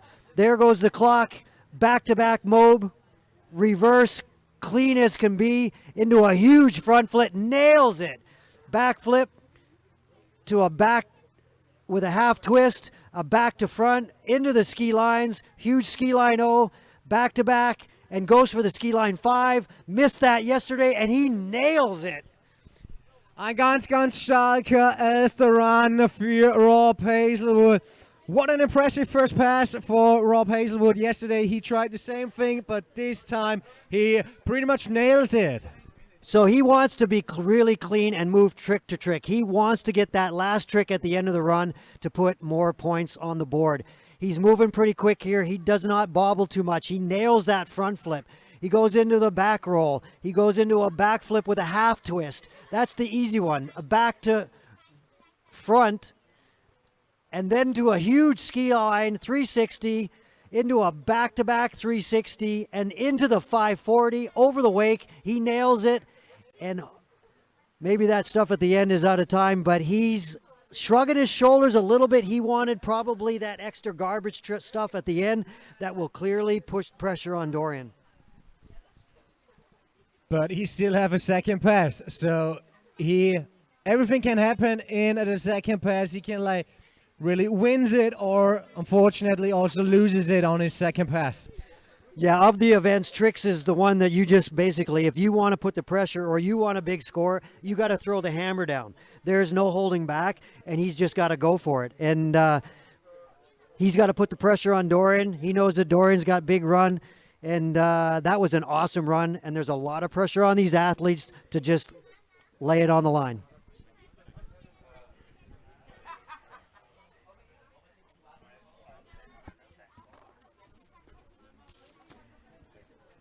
Der Score für den ersten Run ist reingekommen und der liegt bei 5,810. The score for the first run just came in, and it is 5,810 points for Rob's first hand pass run. Yeah, so yesterday, Rob's hand pass, he fell on the ski line 5, and his run was 54.20. He ended up with a total score of 93.60. So he's already ready to surpass that. If he nails this run, he could possibly push it up and hit the 10,000 mark. Gestern war sein Trick-Score bei 9.360. Jetzt stehen wir nach dem ersten Run bei 5.810. Also der kann jetzt mit einem sehr soliden, sauberen zweiten Run auch bis zu 10.000 tricken. Here we go. Clock starts. 540 into the wake back-to-backs. Surface back-to-backs to a 540. Clean as can be. This is the way you want to do it. Grabs a rope for a 360 up over the line. Ski line. Toe step to the back. And a huge toe line back-to-back, and he nails it. He's pretty happy, but he knows he's probably kind of left the door open, but it is solid, and you need to be solid to be in the overall race.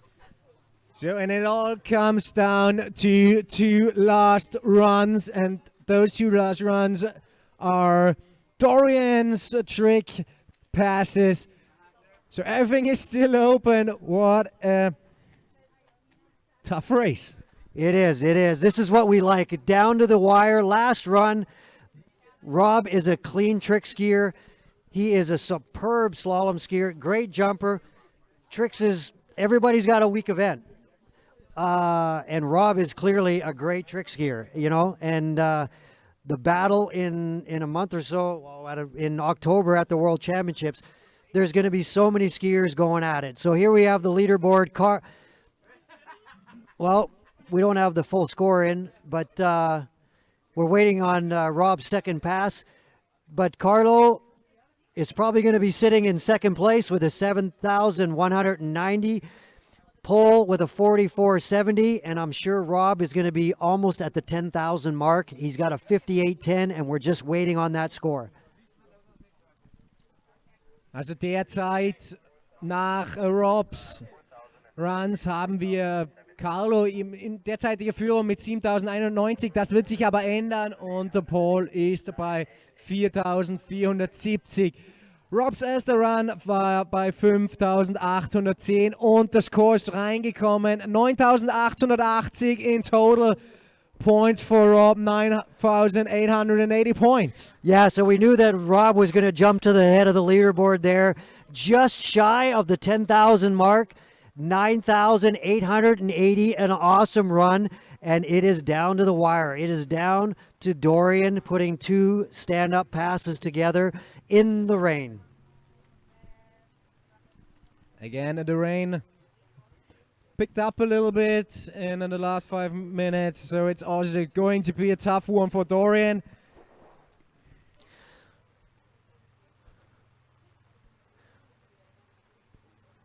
Dorian's toe pass and hand, but he's a very, very clean skier. Moves from trick to trick, keeps the line tight.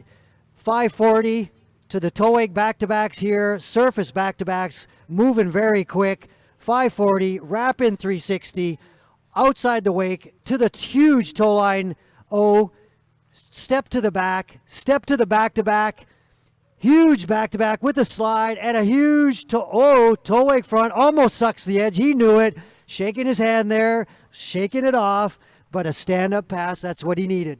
That was a close call at the last few tricks. So, well executed the toe pass for Dorian, and he's now changing his gear for his hand pass.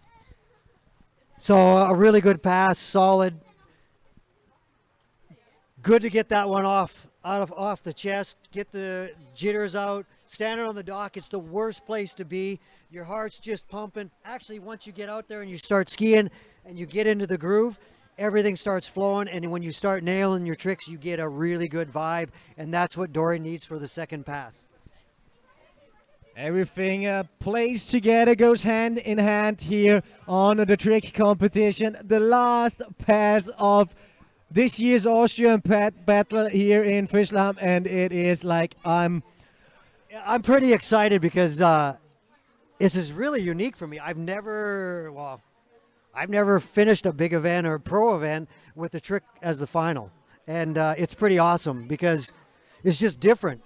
Tricks is so hard, and everything's down to the wire, and it's every trick counts, and that is so much pressure to do it, and when you know the things are on the line, and we're going to see it right down. 20 more seconds. We're going to see who's going to take the crown at the WWS Austrian Open for 2021. I guess now it's the moment where you're more nervous than Dorian is down on the lake. It's funny. I'm not really nervous. I'm really excited. I'm just kind of pumped up. I'm kind of all excited. The rain is starting to pump in here, and it's like he's just like, I'm doing this. I'm just going for it. I don't care if it's raining. No one's stopping me at this point. So let's hope that everything goes as planned. Keep your fingers crossed for a big run. And there we go. Also die letzte Entscheidung des heutigen Tages hier in Fischlham, die gehört Dorian Llewellyn. So you don't want to keep your eyes closed because you got to find the wake, but there's so much feel in these guys' feet, feeling everything out, feeling the wakes here, getting a good feel of the wakes, setting up. He's going to do a positional trick. The time does not start on this. He's designated this. The clock will start right now on the back-to-back mob, onto the reverse back-to-back mob, to a switch front, which is absolutely huge, to a half twist, into the reverse, going with a huge front flip. He nails it to a ski line, to a back-to-back ski line, into the ski line 5. He's nailing this run to the ski line 5 front, into the 5. I think that takes it. He just throws it, and he knows that he probably just took the title. And it is loud here on the Big Red Pool Tent. Also es wurde jetzt ganz schön laut hier beim letzten Run von Dorian, und der Jared hat es gesagt, der hat jetzt alles hier in diesen letzten Lauf reingesetzt, um sich hier die Krone zu sichern. He put everything in his last pass to secure himself the big crown of the Austrian Battle 2021, and I guess you have the scores already. Yeah, I do not have the score. I just heard that we couldn't get a replay on that. We're just waiting for it. They're going to come out with the overall score. It was neck and neck going into the trick event. I think Dorian is going to be pushing the 11,000 mark. If that's the case, then Dorian's going to wrap it up. He did nail that run. He might have lost a trick at the end, but he moved right from trick to trick. The big trick in the middle of that run, the switch front, and then the front flip at the end, and he didn't lose really any time. So he is going to be close to the 11,000 point mark, and that is awesome. I think the course record, he has it we can just pull that up. I think last year he tricked, yes, 11,160. I wonder if he's going to be pushing that record like Janina did. She took out the record, and that would be nice to wrap up the day with another course record. Letztes Jahr der Rekord, der lag bei 11.160 Punkte von Dorian. Wir haben heute schon einen gebrochenen Rekord hier. Es wäre schön, noch den Tag hier enden zu können mit einem zweiten neuen Rekord. Yeah, we're really looking forward to hear the scores from Dorian here. Having 2 broken records and 1 competition would be an outstanding thing here. Yeah, it's incredible. So some of the fans have stayed there in the beer tent, probably drinking the rest of the beer. And we have a lot of athletes in the athlete tent, and now we got a lot of other people, probably athletes too, trying to get out from the rain. And we're going to have all the athletes come up and join us on the couch, and we're going to ask them how things went, and we're going to prepare for the awards ceremony. But we want to get all these athletes hurry up and get up here. We want to hear everything that went on today, and we really appreciate everybody coming out and hanging out in the rain and working through this with us. That was an awesome competition. I'm so excited. We got through it with all this rain. I can't believe it. We had it all here. We had a little bit of wind. We had the sun shining. We had thunderstorms coming in. We had the electricity going down. We had the internet going down. We have rain here, but we also have 100% perfect water ski show here, and it really displays the passion, the emotion, and the toughness of every athlete here at the water ski event. Oh, for sure. The overall battle, we had 3 races going on. We had records being broke. It was it was awesome. I'm so excited. So many things to try to get through with the rain, but these athletes pulled through yesterday. We couldn't do the jump event. They went out and still put on a show for the crowd, and that was really, really cool to see. And so many great experiences from this weekend. All these athletes spending time together, and we saw some great skiing, and these overall athletes had an opportunity to show their skills. Was für eine Show, was für eine perfekte Werbung für diesen Wasserskisport hier, und wir haben die Punkte von Dorian, die hereingekommen sind, 11.060 points. Jared, it's Yeah, that's an awesome score. It is a little off his pace. He's been tricking 11.4, 11.2, even 11.6 at some of these events, but it always comes down to speed and the last few tricks of that run. He came up a little bit short. He clearly did not bobble, but that clock is running fast, and when it goes, that's it. 11,060 points, just shy of the course record of 11,100. I can't remember, but just off the pace. And Robert pulling up in second at 9,880 points. Carlo with a PB at 7,100 points. And Paul having a disappointing day today, going for it and trying to push Carlo. And he pushed it a little bit too hard and went down and only got one standing run with 44.70. But clearly we want to see the official scores. But I think my bet would be Dorian's going to pull out the title. Don't want to get too far. Robert's going to be second, Carlo, and Paul pulling up the third, which is an awesome display of overall skiing.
Avenol, the lifeblood of your car. The WWS Austrian Open presented by WorldWaterSkiers is brought to you by Ravenol, the lifeblood of your car and boat. By Camaro, the ultra-thin 100% seamless wetsuits for all seasons. And by Whitecross, wear it, live it. Visit WorldWaterSkiers.com for all the live action, results, athlete profiles, and more.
The last thing of today's competition is the prize giving ceremony, and we start with the women event, and we're happy to bring them all out, and we start with the third place going to Italy, Alice Bagnoli with a total of points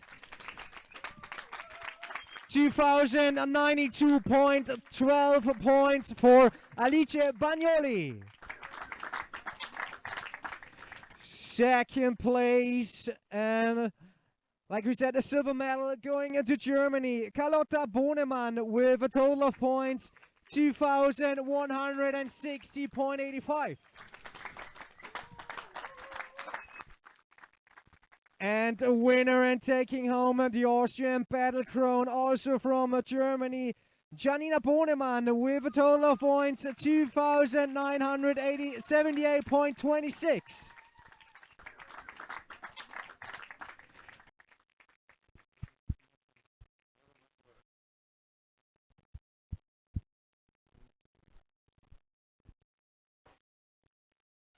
Alice with the top slalom score, and Janina for sure with the top trick score and jump score.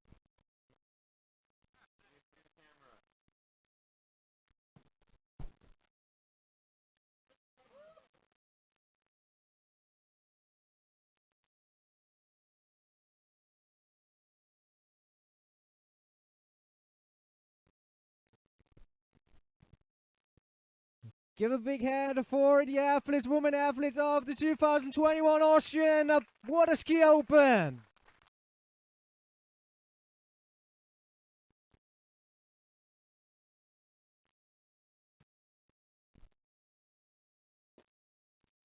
Janina, come on over here.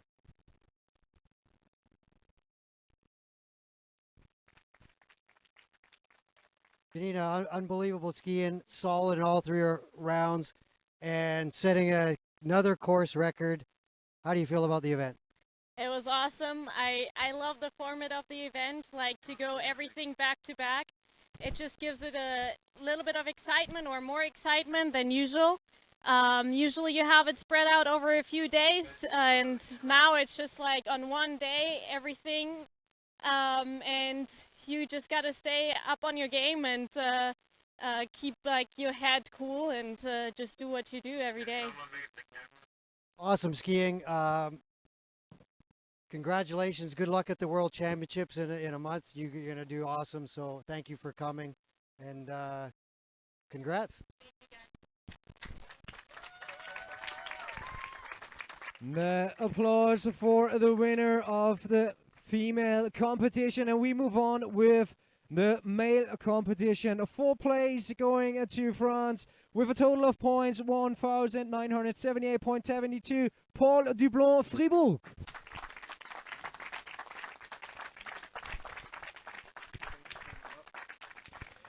Third place with a total of points 2,239.55 from Austria, Carlo Basic.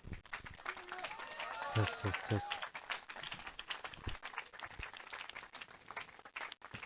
Second place with a total of points 2,766.13 from Great Britain, Robert Hazelwood.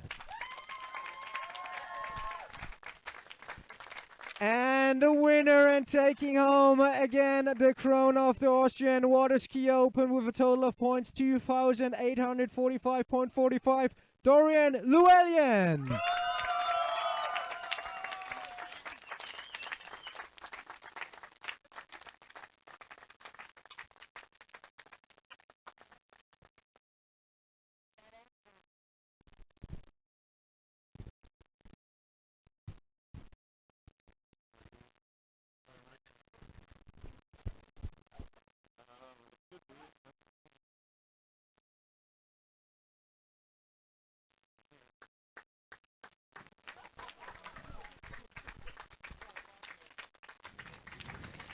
Another big applause for the athlete.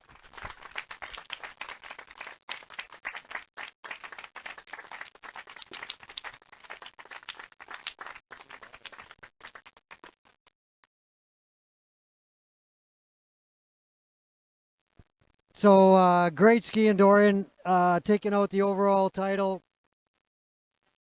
right down to the wire. What did you think about the event? Well, first of all, thanks everybody for coming out. It was awesome to have people here. I know the weather wasn't great, but you know, I'm glad that you guys all stuck out here with us and cheered us on, especially, you know, at the end when things got so tight. Rob going out there and sticking his run the way he did definitely put the pressure on. I even changed my run. You know, it might have been a bit of a lame move, but it was strategic and did a little bit of a safer run. And at the end of the day, you know, that was enough. And I'm glad that everybody stuck around and cheered us on. So it was an awesome event in general. Congratulations. Thanks for everybody for coming out, hanging out in the rain, getting through it. It was an awesome competition, and we look forward to seeing you all next year. Thank you so much for coming out.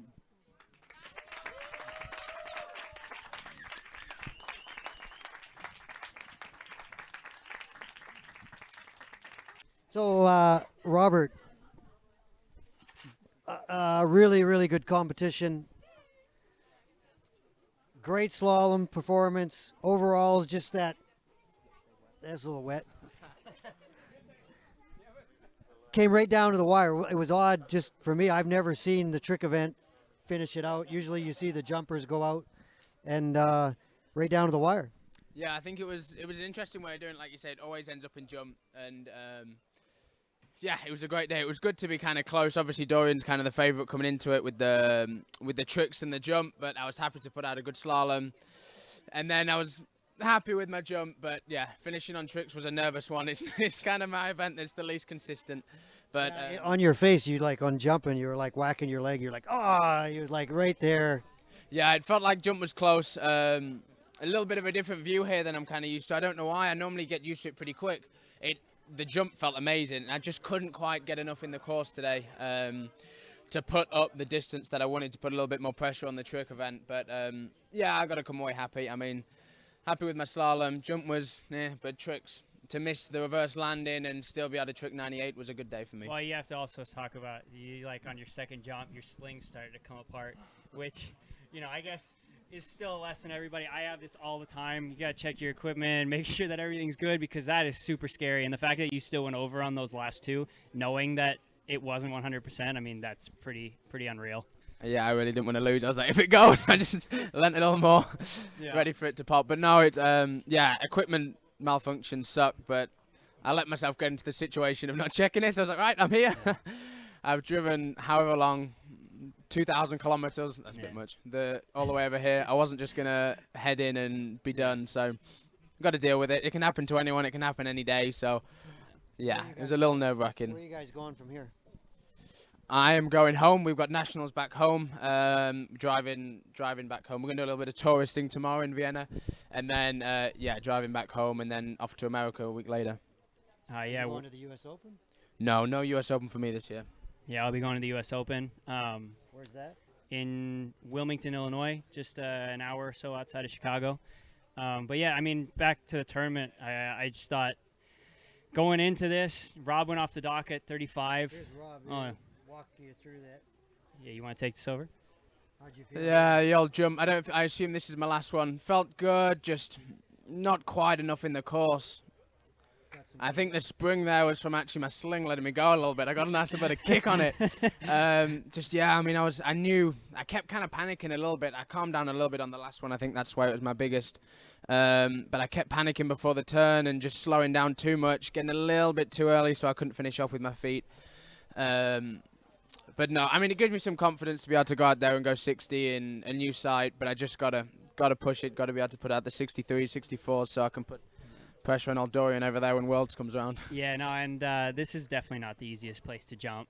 But yeah, I mean, for me, I've been skiing here a little bit. I've been bringing it down the lake, and yeah, just trying to dig through the bottom like you're seeing here. Oy. Oh, that was probably my first jump. Not the greatest of kicks.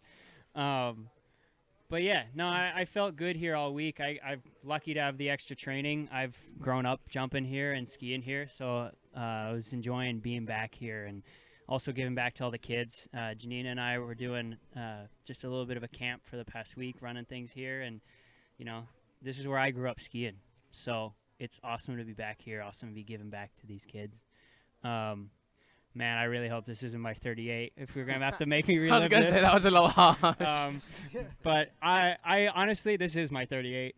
I felt like I had a really good start, like right here, good one. Coming into 2, I felt like I was cruising.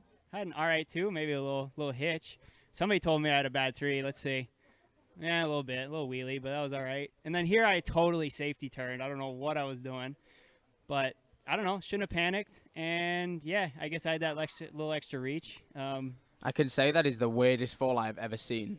That's how It looked like the fin should have blown. It just never went. I was like, how do you fall like that? Yeah. And I mean, Rob saw me afterwards. I wasn't exactly the happiest camper, and it took me probably, 20 minutes, 30 minutes, and after that, we were both dancing to some Latin music on the dock. Georgia has a video somewhere, so if somebody wants to see it, just ask her. Or actually, we might bury that. That might never see the light of day. But no, I mean, that's the fun of this tournament. We knew it was going to be a long day. I had a bad start. Rob had a good start. I mean, Rob obviously can still slalom even better than that. But don't show this one. This one was a weak attempt at 10.25. My cousin would shoot me right now at this. That's a big 8. I was just flying in. Weak attempt. Ugh. To be honest, I was like, I really don't want to leave myself with a half. The video's here, guys. The I think that has to get buried. I mean, yeah, speaking of videos, by the way, if anybody hasn't followed Rob on Instagram, you really should, because he's had some gold over the past 24, 48 hours. Same with Dorian. Yeah, no, I mean, yeah, slalom. That's the thing. I went a little too hard on the gate, flew in a little too much. But I think the greatest thing about this tournament is that if you have 2 events, you can kind of safety the first round, get a score, and then attack the second round, whereas no matter what the hell happened yesterday, I knew that I started well on slalom. Obviously, Dorian started not very well. I think we can safely say that. No, you can say that. And it was a good slalom for me, but it was still open. I was like, oh yeah, I'm sweet. I've started. I had all this confidence, but then I was like, all right, now we've actually got to jump and trick, and the exact same thing could happen to me on either of the 2 events. So it puts a different outlook on it. It's not like a Worlds or Europeans where you have you have the overall, but you have the individual event. It puts a lot of pressure on every single event in the tournament, because it doesn't matter if you jump well or you just slalom well. You have to do every single event spot on that round, on that day, no matter the weather. Yeah. And I've never skied in a tournament like that where you only have 1 round to smash it. Yeah, I've had it once before. We did it at the Pan Am Games in 2019, so that was same thing. Like, was leading both the prelims and the finals, and then in the finals still could have come in 6th. But yeah, like you said, I mean, even when we went out to trick, like once you stomped your run, I'm sitting there thinking I had a okay slalom day. I mean, like, it wasn't good, but it was passable. Had a good jump day, and like, you come down to trick, you could still mess up tricks and even finish off the podium. I mean, it goes as quick as that, and that's the hard thing about overall. But Yeah, it Yeah, makes it I tricky. mean, we got hometown hero sitting next to me here, having a PB and trick. and tricks. Yes, sir. Yeah, us as an Austrian, we're not really. Were you gonna do a reverse to like back to back, or did you bail, or was that?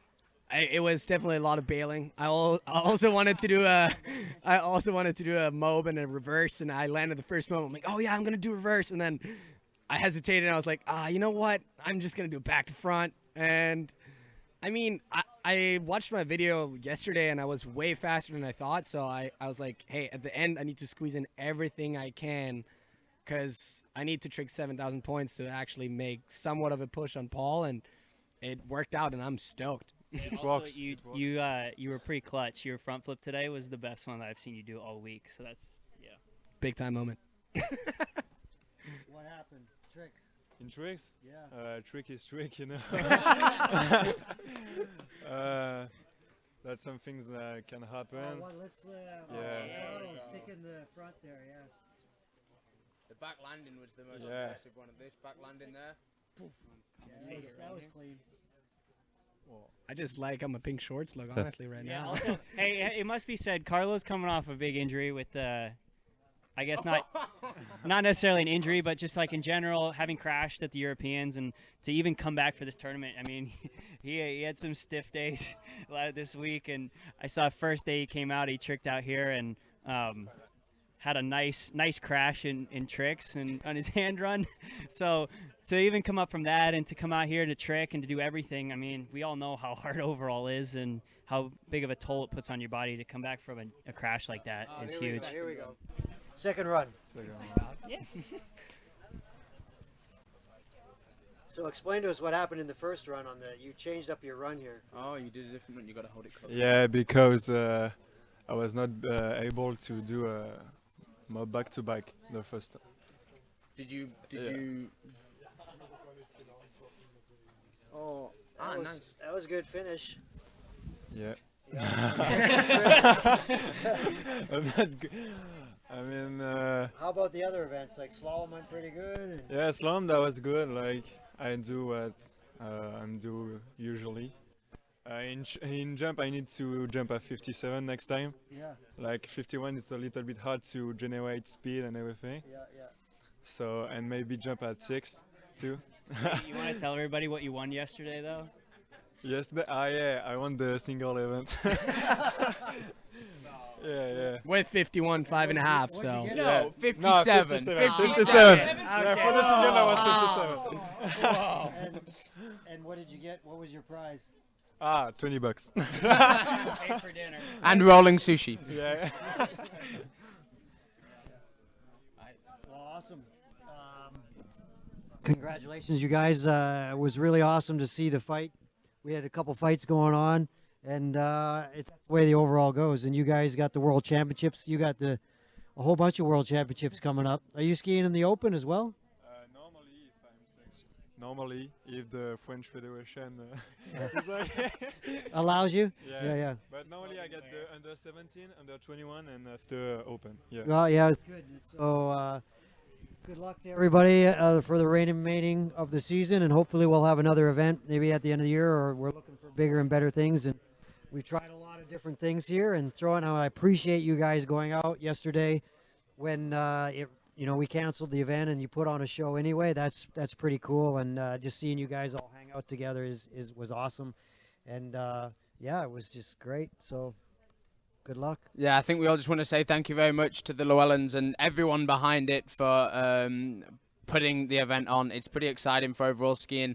Like I say, I've never skied an event like it in my life where you have one round, you have overall. It could just throwing everything in the hat and seeing kind of what pops out. I think it's great because there's no there is favourites, but literally anything could happen. To do 3 events well on the day with a lot of pressure and money on the line, it's tough, but no, it's an amazing event. Roll the dice, and no, hopefully we can get. I know you're talking about a tour, so hopefully we can get that going. That'll be great, and to get a few events like this and see who comes out on top will be really exciting to ski in, watch, ski, wherever we are. But no, excited for the future of overall skiing, and thank you to everyone behind the tournament. It was a great day. Thank you very much. Thank you, everybody. Can I get the girls in here? Come on, girls.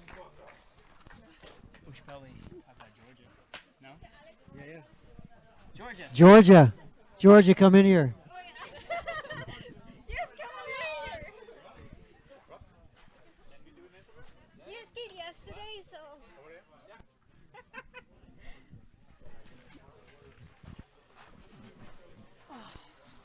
So awesome skiing, you guys. Thank you for coming, and this is our second year, and thank you, Alicia, for coming.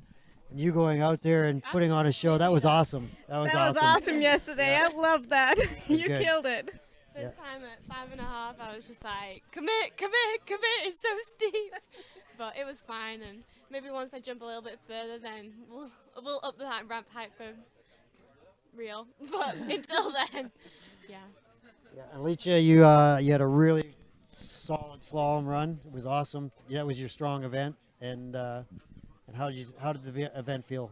Yeah, I mean the event was great. Honestly, all the people were so nice, and thanks for the webcast and thanks for the tournament. And I skied really good. Honestly, I'm still happy. I slalom well. I jumped decent, and then trick didn't go as planned. But I was really nervous. I was a little bit cold because of the rain. But that's how a tournament works. So I'm gonna learn it better for the next time and trick more probably in training. But that's it. Yeah.